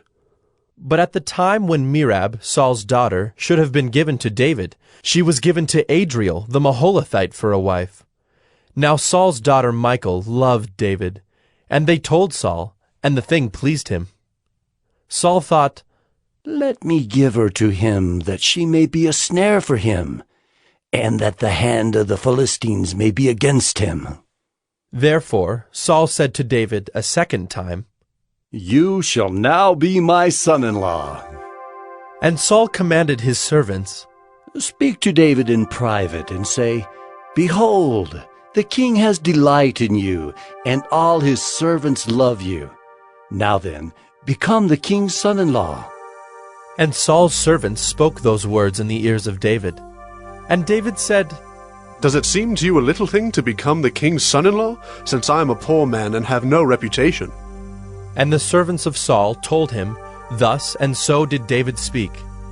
Then Saul said, Thus shall you say to David, The king desires no bride price, except 100 foreskins of the Philistines, that he may be avenged of the king's enemies. Now Saul thought to make David fall by the hand of the Philistines. And when his servants told David these words, it pleased David well to be the king's son-in-law. Before the time had expired, David arose and went, along with his men, and killed 200 of the Philistines. And David brought their foreskins, which were given in full number to the king, that he might become the king's son-in-law. And Saul gave him his daughter Michal for a wife. But when Saul saw and knew that the Lord was with David, and that Michal, Saul's daughter, loved him, Saul was even more afraid of David. So Saul was David's enemy continually. Then the princes of the Philistines came out to battle, and as often as they came out, David had more success than all the servants of Saul, so that his name was highly esteemed. 1 Samuel 19. And Saul spoke to Jonathan his son, and to all his servants, that they should kill David. But Jonathan, Saul's son, delighted much in David. And Jonathan told David, Saul, my father, seeks to kill you. Therefore be on your guard in the morning. Stay in a secret place and hide yourself. And I will go out and stand beside my father in the field where you are. And I will speak to my father about you. And if I learn anything, I will tell you. And Jonathan spoke well of David to Saul his father, and said to him, Let not the king sin against his servant David, because he has not sinned against you, and because his deeds have brought good to you. For he took his life in his hand, and he struck down the Philistine. And the Lord worked a great salvation for all Israel. You saw it and rejoiced. Why then will you sin against innocent blood by killing David without cause? And Saul listened to the voice of Jonathan. Saul swore, As the Lord lives, he shall not be put to death. And Jonathan called David, and Jonathan reported to him all these things. And Jonathan brought David to Saul, and he was in his presence as before. And there was war again. And David went out and fought with the Philistines, and struck them with a great blow, so that they fled before him. Then a harmful spirit from the Lord came upon Saul, as he sat in his house with his spear in his hand. And David was playing the lyre. And Saul sought to pin David to the wall with the spear, but he eluded Saul, so that he struck the spear into the wall. And David fled and escaped that night. Saul sent messengers to David's house to watch him, that he might kill him in the morning. But Michal, David's wife, told him, If you do not escape with your life tonight, tomorrow you will be killed. So Michal let David down through the window, and he fled away and escaped. Michal took an image and laid it on the bed, and put a pillow of goat's hair at its head, and covered it with the clothes. And when Saul sent messengers to take David, she said, He is sick. Then Saul sent the messengers to see David, saying, Bring him up to me in the bed, that I may kill him. And when the messengers came in, behold, the image was in the bed, with the pillow of goat's hair at its head. Saul said to Michal, Why have you deceived me thus, and let my enemy go, so that he has escaped? And Michal answered Saul, He said to me, Let me go. Why should I kill you? Now David fled and escaped, and he came to Samuel at Ramah, and told him all that Saul had done to him. And he and Samuel went and lived at Naioth. And it was told Saul, Behold, David is at Naioth in Ramah. Then Saul sent messengers to take David, And when they saw the company of the prophets prophesying, and Samuel standing as head over them, the Spirit of God came upon the messengers of Saul, and they also prophesied. When it was told Saul, he sent other messengers, and they also prophesied. And Saul sent messengers again, the third time, and they also prophesied. Then he himself went to Ramah, and came to the great well that is in Secu, and he asked, Where are Samuel and David? And one said, Behold, they are at Naioth in Ramah. And he went there to Naioth in Ramah, and the Spirit of God came upon him also. And as he went, he prophesied until he came to Naioth in Ramah. And he too stripped off his clothes, and he too prophesied before Samuel, and lay naked all that day and all that night. Thus it is said, Is Saul also among the prophets? 1 Samuel 20. Then David fled from Naioth in Ramah, and came and said before Jonathan, What have I done? What is my guilt? And what is my sin before your father, that he seeks my life? And he said to him, Far from it. You shall not die. Behold, my father does nothing, either great or small, without disclosing it to me. And why should my father hide this from me? It is not so. But David vowed again, saying, Your father knows well that I have found favor in your eyes, and he thinks, Do not let Jonathan know this, lest he be grieved.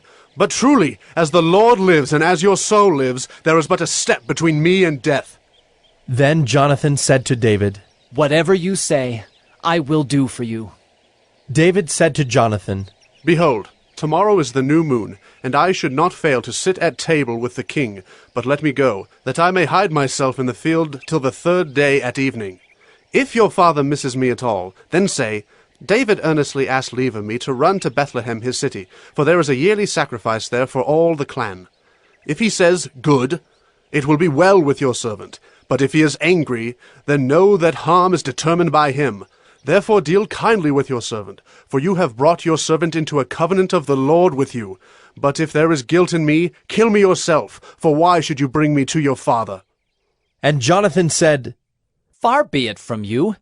If I knew that it was determined by my father that harm should come to you, would I not tell you? Then David said to Jonathan, Who will tell me if your father answers you roughly? And Jonathan said to David, Come, let us go out into the field. So they both went out into the field. And Jonathan said to David, The Lord, the God of Israel, be witness. When I have sounded out my father about this time tomorrow, or the third day, behold, if he is well disposed toward David, shall I not then send and disclose it to you? But should it please my father to do you harm, the Lord do so to Jonathan, and more also if I do not disclose it to you and send you away, that you may go in safety.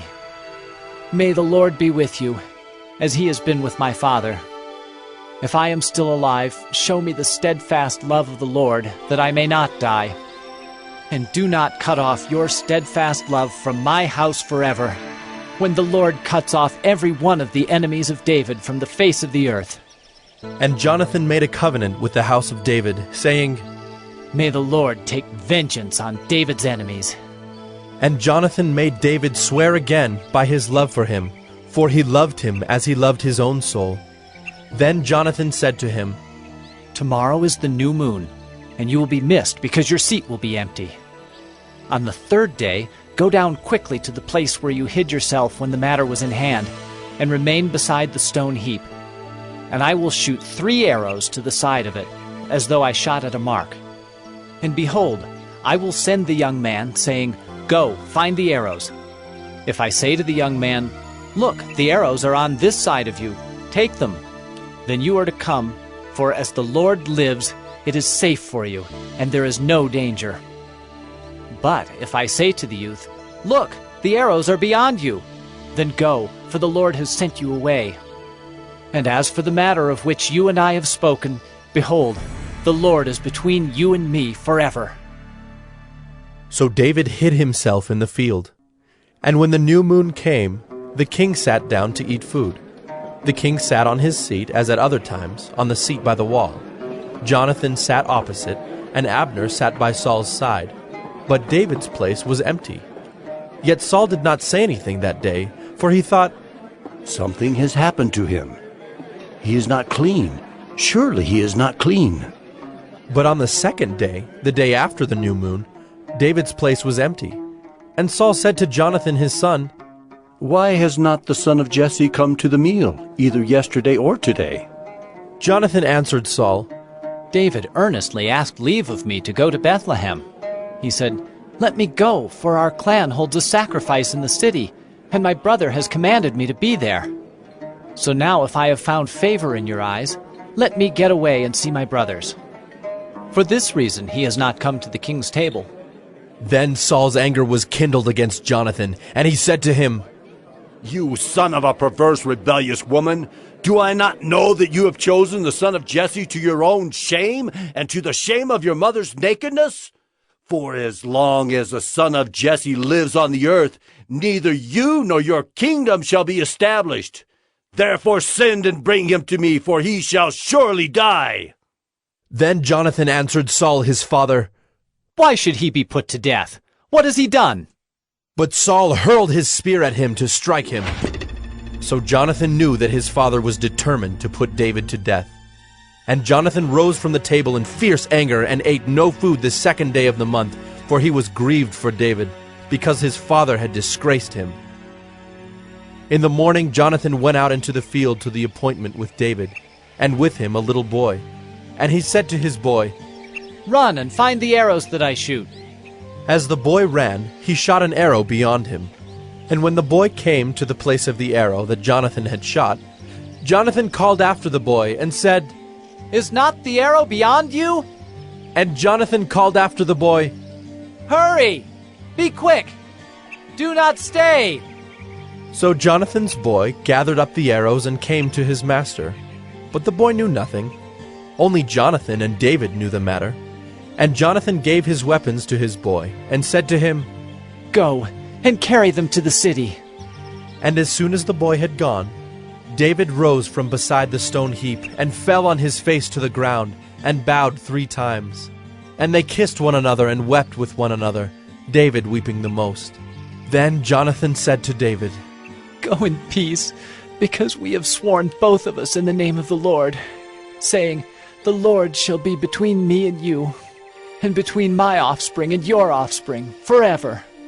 And he rose and departed, and Jonathan went into the city.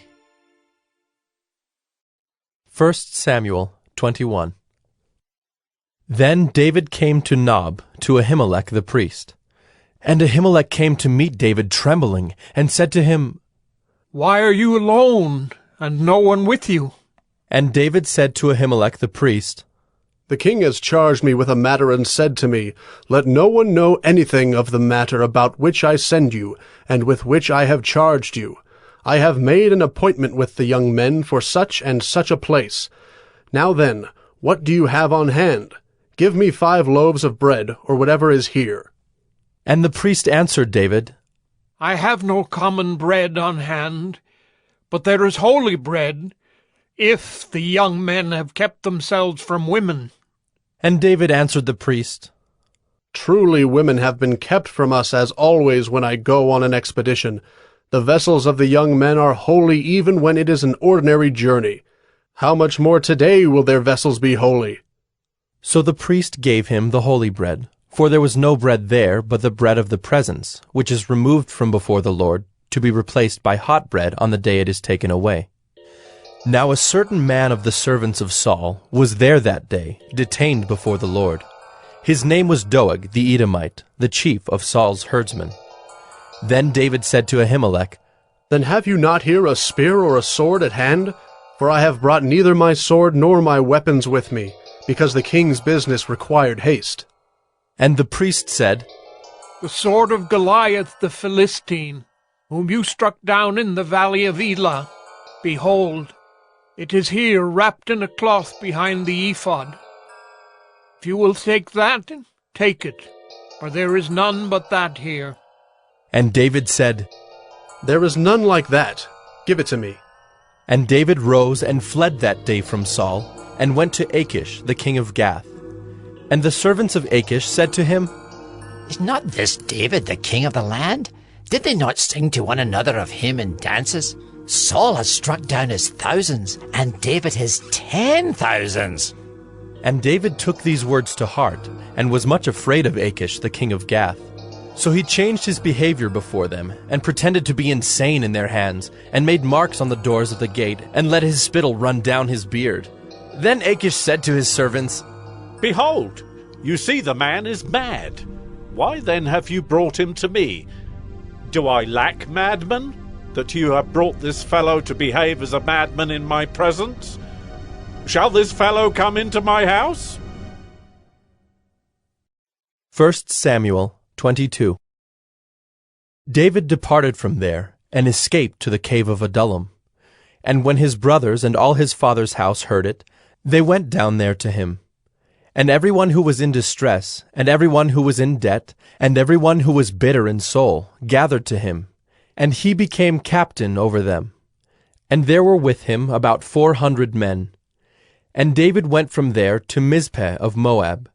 And he said to the king of Moab, Please let my father and mother stay with you, till I know what God will do for me.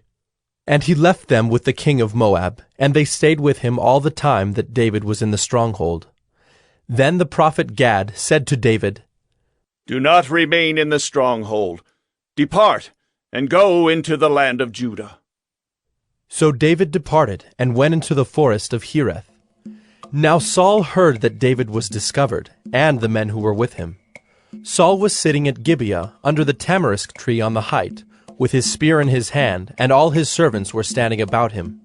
And Saul said to his servants who stood about him, Hear now, people of Benjamin. Will the son of Jesse give every one of you fields and vineyards?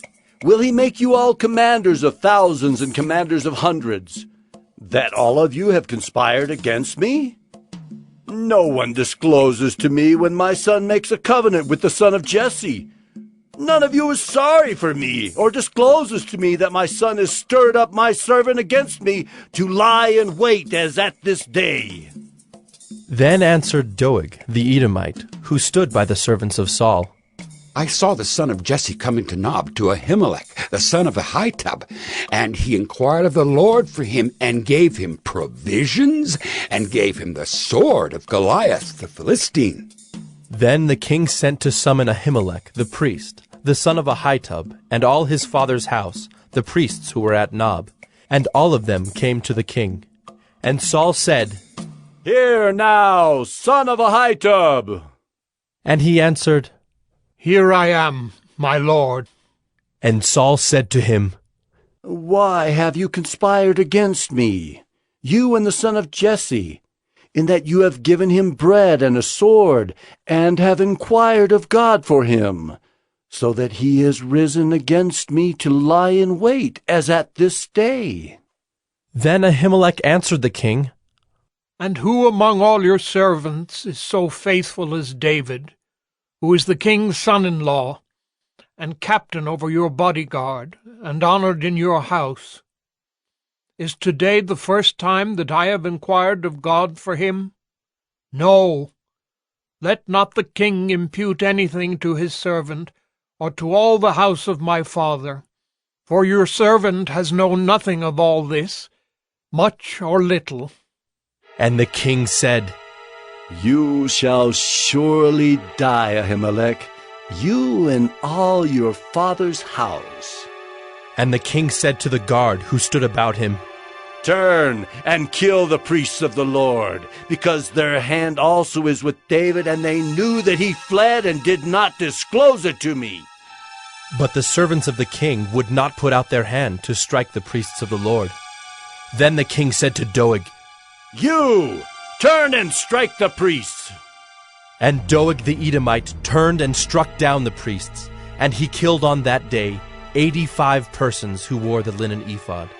And Nob, the city of the priests, he put to the sword, both man and woman, child and infant, ox, donkey, and sheep he put to the sword.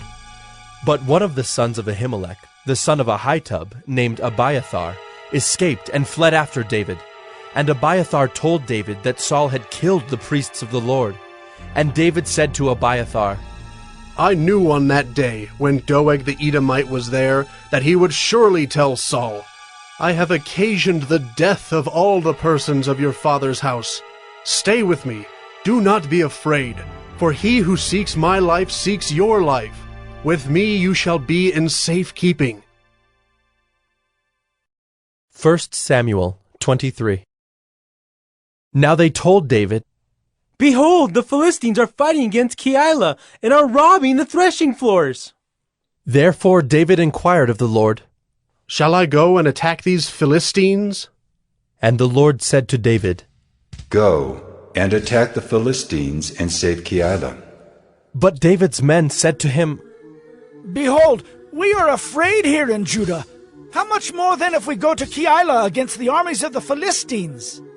Then David inquired of the Lord again, and the Lord answered him, Arise, go down to Keilah, for I will give the Philistines into your hand. And David and his men went to Keilah, and fought with the Philistines, and brought away their livestock, and struck them with a great blow. So David saved the inhabitants of Keilah. When Abiathar, the son of Ahimelech, had fled to David to Keilah, he had come down with an ephod in his hand. Now it was told Saul that David had come to Keilah, and Saul said, God has given him into my hand, for he has shut himself in by entering a town that has gates and bars. And Saul summoned all the people to war, to go down to Keilah, to besiege David and his men. David knew that Saul was plotting harm against him, and he said to Abiathar the priest, Bring the ephod here. Then said David, O Lord, the God of Israel, your servant has surely heard that Saul seeks to come to Keilah to destroy the city on my account. Will the men of Keilah surrender me into his hand? Will Saul come down, as your servant has heard? O Lord, the God of Israel, please tell your servant. And the Lord said, He will come down. Then David said, Will the men of Keilah surrender me and my men into the hand of Saul? And the Lord said, They will surrender you. Then David and his men, who were about 600, arose and departed from Keilah, and they went wherever they could go. When Saul was told that David had escaped from Keilah, he gave up the expedition. And David remained in the strongholds in the wilderness, in the hill country of the wilderness of Ziph. And Saul sought him every day, but God did not give him into his hand. David saw that Saul had come out to seek his life. David was in the wilderness of Ziph at Horesh, and Jonathan, Saul's son, rose and went to David at Horesh, and strengthened his hand in God. And he said to him, Do not fear, for the hand of Saul my father shall not find you. You shall be king over Israel, and I shall be next to you. Saul my father also knows this. And the two of them made a covenant before the Lord. David remained at Horesh, and Jonathan went home. Then the Ziphites went up to Saul at Gibeah, saying, Is not David hiding among us in the strongholds at Horesh, on the hill of Hakeilah, which is south of Jeshimon? Now come down, O king, according to all your heart's desire to come down, and our part shall be to surrender him into the king's hand. And Saul said, May you be blessed by the Lord, for you have had compassion on me. Go, make yet more sure. Know and see the place where his foot is, and who has seen him there, for it is told me that he is very cunning. See therefore and take note of all the lurking places where he hides, and come back to me with sure information. Then I will go with you, and if he is in the land, I will search him out among all the thousands of Judah. And they arose and went to Ziph, ahead of Saul. Now David and his men were in the wilderness of Maon, in the Arabah to the south of Jeshimon. And Saul and his men went to seek him, and David was told. So he went down to the rock and lived in the wilderness of Maon. And when Saul heard that, he pursued after David in the wilderness of Maon. Saul went on one side of the mountain, and David and his men on the other side of the mountain. And David was hurrying to get away from Saul. As Saul and his men were closing in on David and his men to capture them, a messenger came to Saul, saying, Hurry and come, for the Philistines have made a raid against the land. So Saul returned from pursuing after David and went against the Philistines. Therefore, that place was called the Rock of Escape. And David went up from there and lived in the strongholds of En-gedi. 1 Samuel 24. When Saul returned from following the Philistines, he was told, Behold, David is in the wilderness of En-gedi. Then Saul took 3,000 chosen men out of all Israel, and went to seek David and his men in front of the wild goats' rocks. And he came to the sheepfolds by the way, where there was a cave, and Saul went in to relieve himself. Now David and his men were sitting in the innermost parts of the cave. And the men of David said to him, Here is the day of which the Lord said to you, Behold, I will give your enemy into your hand, and you shall do to him as it shall seem good to you. Then David arose and stealthily cut off a corner of Saul's robe. And afterward David's heart struck him because he had cut off a corner of Saul's robe. He said to his men, The Lord forbid that I should do this thing to my Lord, the Lord's anointed, to put out my hand against him, seeing he is the Lord's anointed. So David persuaded his men with these words, and did not permit them to attack Saul. And Saul rose up and left the cave and went on his way. Afterward, David also arose and went out of the cave, and called after Saul, My Lord, the King! And when Saul looked behind him, David bowed with his face to the earth and paid homage. And David said to Saul, Why do you listen to the words of men who say, Behold, David seeks your harm? Behold, this day your eyes have seen how the Lord gave you today into my hand in the cave. And some told me to kill you, but I spared you. I said, I will not put out my hand against my Lord, for he is the Lord's anointed. See, my father, see the corner of your robe in my hand. For by the fact that I cut off the corner of your robe and did not kill you, you may know and see that there is no wrong or treason in my hands. I have not sinned against you, though you hunt my life to take it. May the Lord judge between me and you. May the Lord avenge me against you. But my hand shall not be against you. As the proverb of the ancients says, Out of the wicked comes wickedness, but my hand shall not be against you. After whom has the King of Israel come out? After whom do you pursue? After a dead dog? After a flea? May the Lord therefore be judge and give sentence between me and you, and see to it, and plead my cause, and deliver me from your hand. As soon as David had finished speaking these words to Saul, Saul said, Is this your voice, my son David? And Saul lifted up his voice and wept. He said to David, You are more righteous than I, for you have repaid me good, whereas I have repaid you evil. And you have declared this day how you have dealt well with me, in that you did not kill me when the Lord put me into your hands. For if a man finds his enemy, will he let him go away safe? So may the Lord reward you with good for what you have done to me this day. And now, behold, I know that you shall surely be king, and that the kingdom of Israel shall be established in your hand. Swear to me, therefore, by the Lord, that you will not cut off my offspring after me, and that you will not destroy my name out of my father's house. And David swore this to Saul.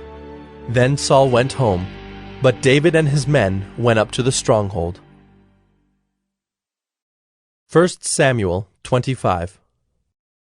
Now Samuel died, and all Israel assembled and mourned for him, and they buried him in his house at Ramah.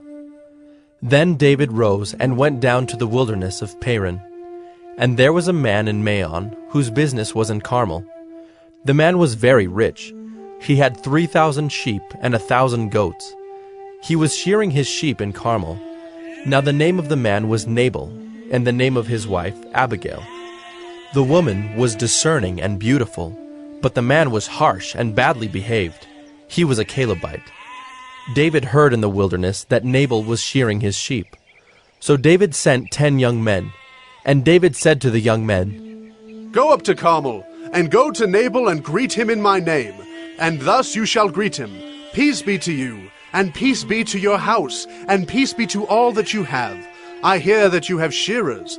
Now your shepherds have been with us, and we did them no harm, and they missed nothing all the time they were in Carmel. Ask your young men, and they will tell you. Therefore, let my young men find favor in your eyes, for we come on a feast day. Please, give whatever you have at hand to your servants, and to your son David. When David's young men came, they said all this to Nabal in the name of David. And then they waited. And Nabal answered David's servants, Who is David? Who is the son of Jesse? There are many servants these days who are breaking away from their masters. Shall I take my bread and my water and my meat that I have killed for my shearers and give it to men who come from I do not know where? So David's young men turned away and came back and told him all this. And David said to his men, Every man strap on his sword. And every man of them strapped on his sword. David also strapped on his sword. And about 400 men went up after David, while 200 remained with the baggage.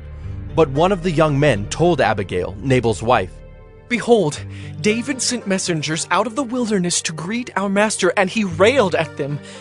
Yet the men were very good to us, and we suffered no harm, and we did not miss anything when we were in the fields, as long as we went with them. They were a wall to us both by night and by day, all the while we were with them keeping the sheep. Now therefore know this, and consider what you should do, for harm is determined against our master and against all his house, and he is such a worthless man that one cannot speak to him. Then Abigail made haste, and took 200 loaves, and 2 skins of wine, and 5 sheep already prepared, and 5 seahs of parched grain, and 100 clusters of raisins, and 200 cakes of figs, and laid them on donkeys. And she said to her young men, Go on before me. Behold, I come after you.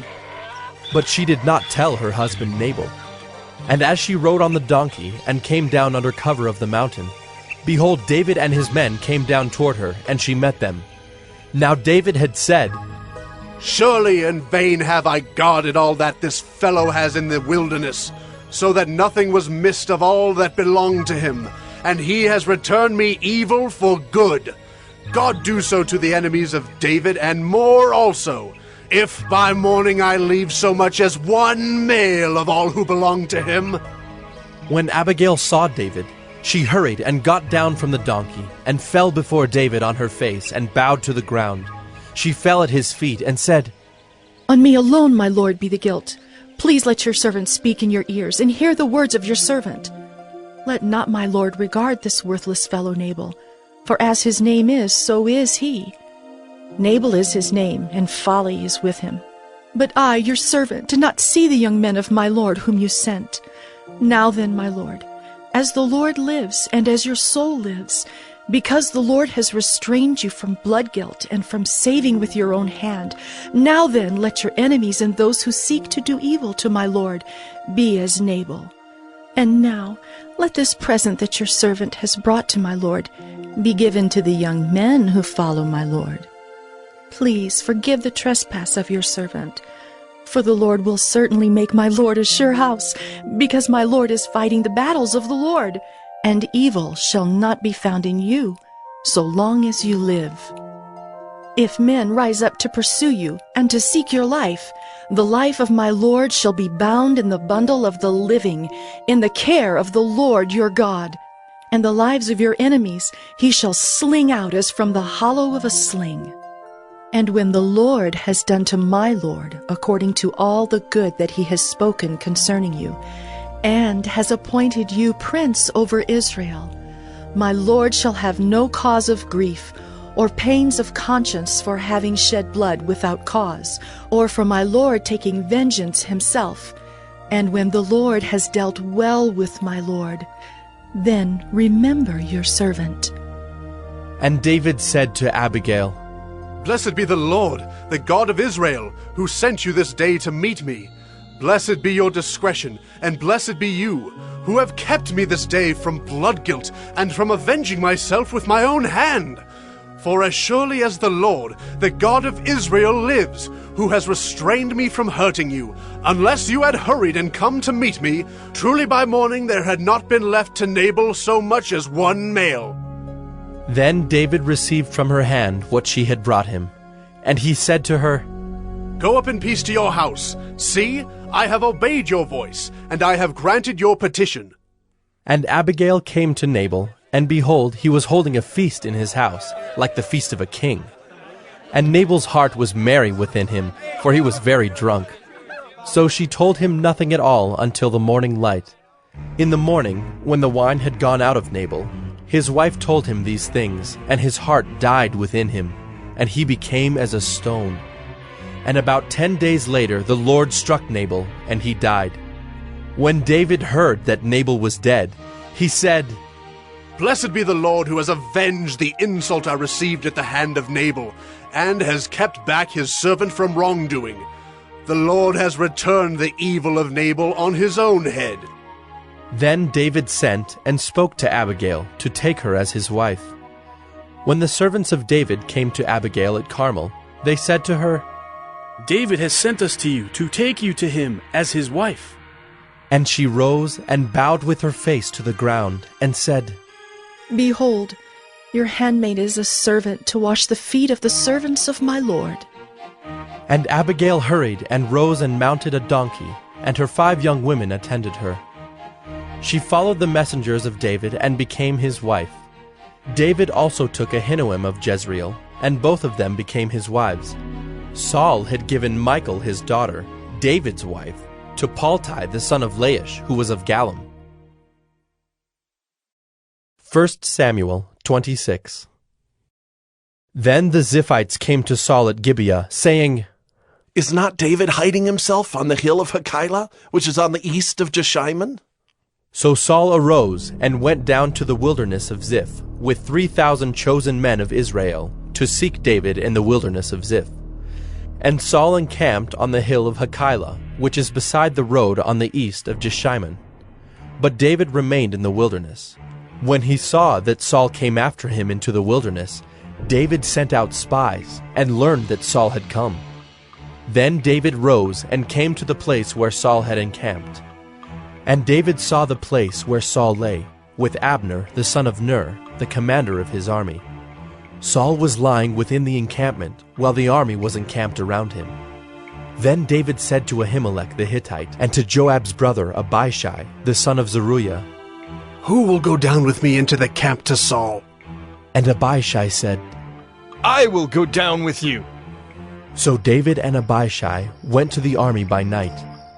And there lay Saul sleeping within the encampment, with his spear stuck in the ground at his head, and Abner and the army lay around him. Then said Abishai to David, God has given your enemy into your hand this day. Now please let me pin him to the earth with one stroke of the spear, and I will not strike him twice. But David said to Abishai, Do not destroy him, for who can put out his hand against the Lord's anointed and be guiltless? And David said, As the Lord lives, the Lord will strike him, or his day will come to die, or he will go down into battle and perish. The Lord forbid that I should put out my hand against the Lord's anointed. But take now the spear that is at his head and the jar of water, and let us go. So David took the spear and the jar of water from Saul's head, and they went away. No man saw it or knew it, nor did any awake, for they were all asleep, because a deep sleep from the Lord had fallen upon them. Then David went over to the other side, and stood far off on the top of the hill, with a great space between them. And David called to the army, and to Abner the son of Ner, saying, Will you not answer, Abner? Then Abner answered, Who are you who calls to the king? And David said to Abner, Are you not a man? Who is like you in Israel? Why then have you not kept watch over your lord the king? For one of the people came in to destroy the king your lord. This thing that you have done is not good. As the Lord lives, you deserve to die. because you have not kept watch over your Lord, the Lord's anointed. And now see where the king's spear is, and the jar of water that was at his head? Saul recognized David's voice and said, Is this your voice, my son David? And David said, It is my voice, my lord, O king. And he said, Why does my lord pursue after his servant? For what have I done? What evil is on my hands? Now therefore let my lord the king hear the words of his servant. If it is the Lord who has stirred you up against me, may he accept an offering. But if it is men, may they be cursed before the Lord. For they have driven me out this day, that I should have no share in the heritage of the Lord, saying, Go serve other gods. Now therefore, let not my blood fall to the earth away from the presence of the Lord, for the king of Israel has come out to seek a single flea, like one who hunts a partridge in the mountains. Then Saul said, I have sinned. Return, my son David, for I will no more do you harm, because my life was precious in your eyes this day. Behold, I have acted foolishly, and have made a great mistake. And David answered and said, Here is the spear, O king. Let one of the young men come over and take it. The Lord rewards every man for his righteousness and his faithfulness, for the Lord gave you into my hand today, and I would not put out my hand against the Lord's anointed. Behold, as your life was precious this day in my sight, so may my life be precious in the sight of the Lord, and may he deliver me out of all tribulation. Then Saul said to David, Blessed be you, my son David. You will do many things and will succeed in them. So David went his way, and Saul returned to his place. 1 Samuel 27. Then David said in his heart, Now I shall perish one day by the hand of Saul. There is nothing better for me than that I should escape to the land of the Philistines. Then Saul will despair of seeking me any longer within the borders of Israel, and I shall escape out of his hand. So David arose and went over, he and the 600 men who were with him, to Achish, the son of Maoch, king of Gath. And David lived with Achish at Gath, he and his men, every man with his household. And David with his 2 wives, Ahinoam of Jezreel and Abigail of Carmel, Nabal's widow. And when it was told Saul that David had fled to Gath, he no longer sought him. Then David said to Achish, If I have found favor in your eyes, let a place be given me in one of the country towns, that I may dwell there. For why should your servant dwell in the royal city with you? So that day Achish gave him Ziklag. Therefore Ziklag has belonged to the kings of Judah to this day. And the number of the days that David lived in the country of the Philistines was 1 year and 4 months. Now David and his men went up and made raids against the Geshurites, the Girzites, and the Amalekites, for these were the inhabitants of the land from of old, as far as Shur to the land of Egypt. And David would strike the land and would leave neither man nor woman alive, but would take away the sheep, the oxen, the donkeys, the camels, and the garments, and come back to Achish. When Achish asked, Where have you made a raid today? David would say, Against the Negeb of Judah. Or, Against the Negeb of the Jerahmeelites. Or, Against the Negeb of the Kenites. And David would leave neither man nor woman alive to bring news to Gath, thinking, Lest they should tell about us and say, So David has done. Such was his custom all the while he lived in the country of the Philistines. And Achish trusted David, thinking, He has made himself an utter stench to his people Israel. Therefore he shall always be my servant. 1 Samuel 28. In those days the Philistines gathered their forces for war to fight against Israel. And Achish said to David, Understand that you and your men are to go out with me in the army. David said to Achish, Very well. You shall know what your servant can do. And Achish said to David, Very well. I will make you my bodyguard for life. Now Samuel had died, and all Israel had mourned for him and buried him in Ramah, his own city. And Saul had put the mediums and the necromancers out of the land. The Philistines assembled and came and encamped at Shunem. And Saul gathered all Israel, and they encamped at Gilboa. When Saul saw the army of the Philistines, he was afraid, and his heart trembled greatly. And when Saul inquired of the Lord did not answer him, either by dreams, or by Urim, or by prophets. Then Saul said to his servants, Seek out for me a woman who is a medium, that I may go to her and inquire of her. And his servants said to him, Behold, there is a medium at Endor. So Saul disguised himself, and put on other garments, and went, he and 2 men with him. And they came to the woman by night. And he said, Divine for me by a spirit, and bring up for me whomever I shall name to you. The woman said to him, Surely you know what Saul has done, how he has cut off the mediums and the necromancers from the land. Why then are you laying a trap for my life to bring about my death? But Saul swore to her by the Lord, As the Lord lives, no punishment shall come upon you for this thing. Then the woman said, Whom shall I bring up for you? He said, Bring up Samuel for me. When the woman saw Samuel, she cried out with a loud voice, and the woman said to Saul, Why have you deceived me? You are Saul. The king said to her, Do not be afraid. What do you see? And the woman said to Saul, I see a god coming up out of the earth. He said to her, What is his appearance? And she said, An old man is coming up, and he is wrapped in a robe. And Saul knew that it was Samuel, and he bowed with his face to the ground and paid homage. Then Samuel said to Saul, Why have you disturbed me by bringing me up?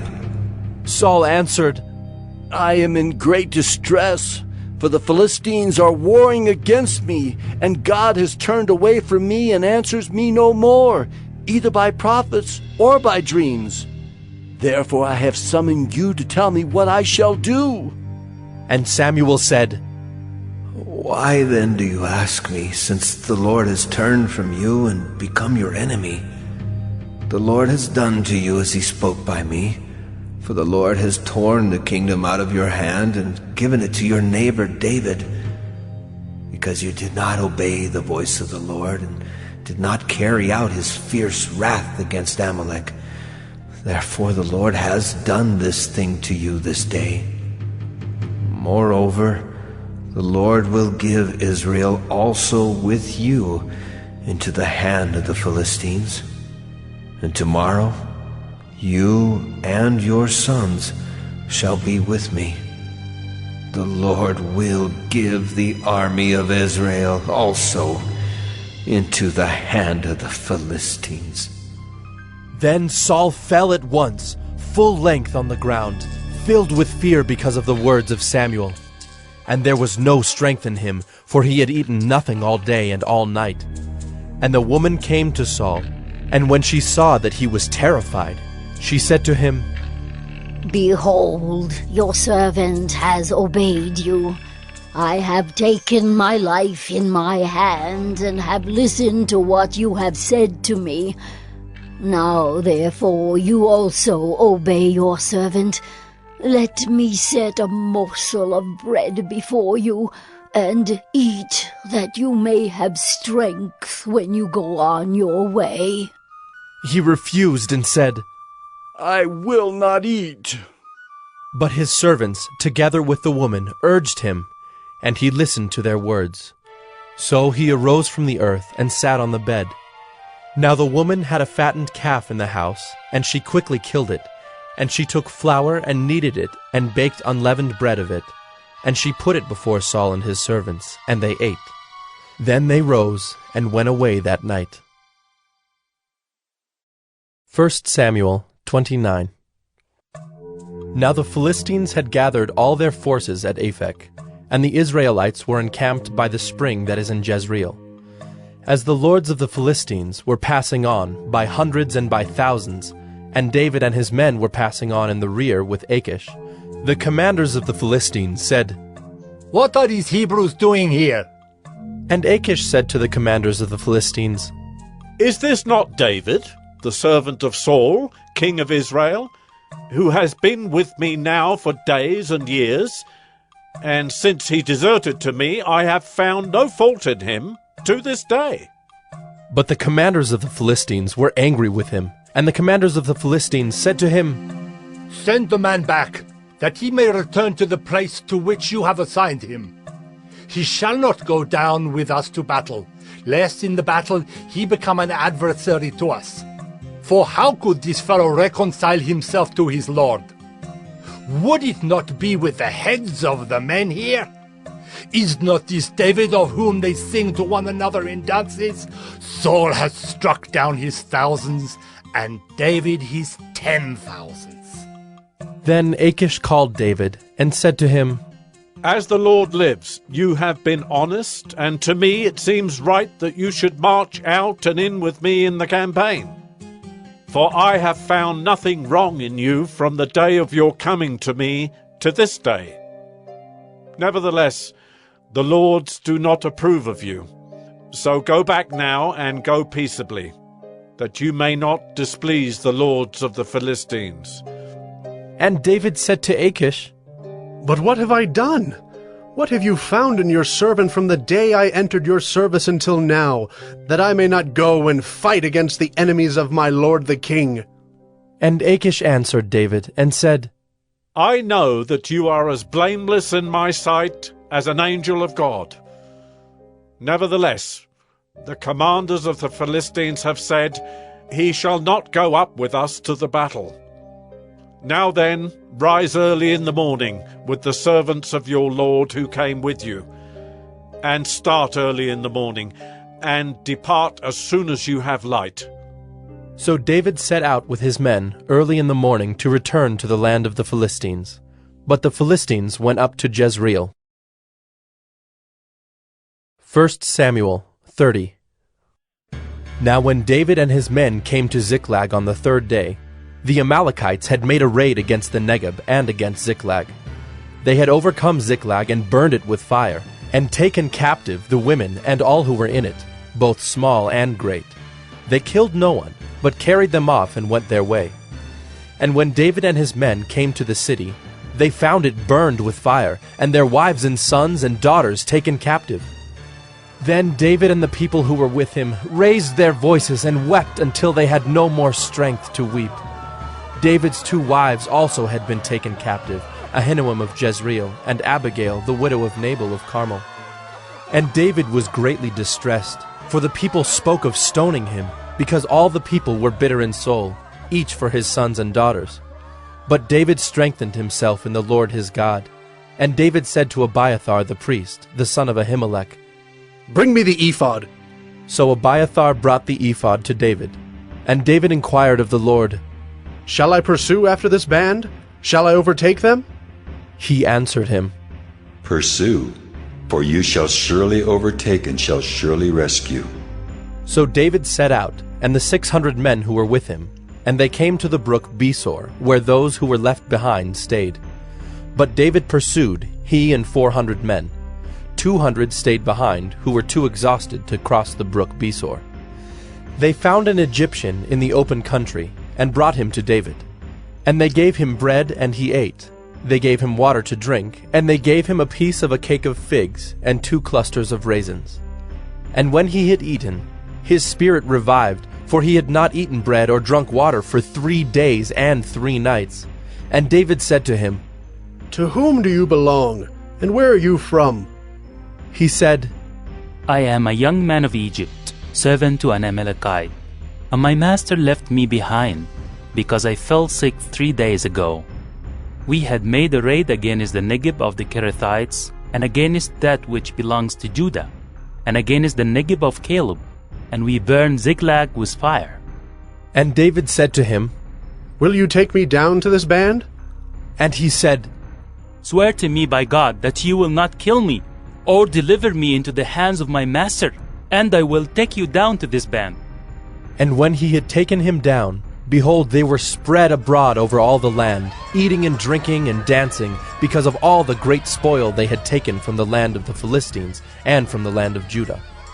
And David struck them down from twilight until the evening of the next day, and not a man of them escaped, except 400 young men, who mounted camels and fled. David recovered all that the Amalekites had taken, and David rescued his 2 wives. Nothing was missing, whether small or great, sons or daughters, spoil or anything that had been taken. David brought back all. David also captured all the flocks and herds, and the people drove the livestock before him, and said, This is David's spoil. Then David came to the 200 men who had been too exhausted to follow David, and who had been left at the brook Besor. And they went out to meet David, and to meet the people who were with him. And when David came near to the people, he greeted them. Then all the wicked and worthless fellows among the men who had gone with David said, Because they did not go with us, we will not give them any of the spoil that we have recovered, except that each man may lead away his wife and children, and depart. But David said, You shall not do so, my brothers, with what the Lord has given us. He has preserved us and given into our hand the band that came against us. Who would listen to you in this matter? For as his share is who goes down into the battle, so shall his share be who stays by the baggage. They shall share alike. And he made it a statute and a rule for Israel from that day forward to this day.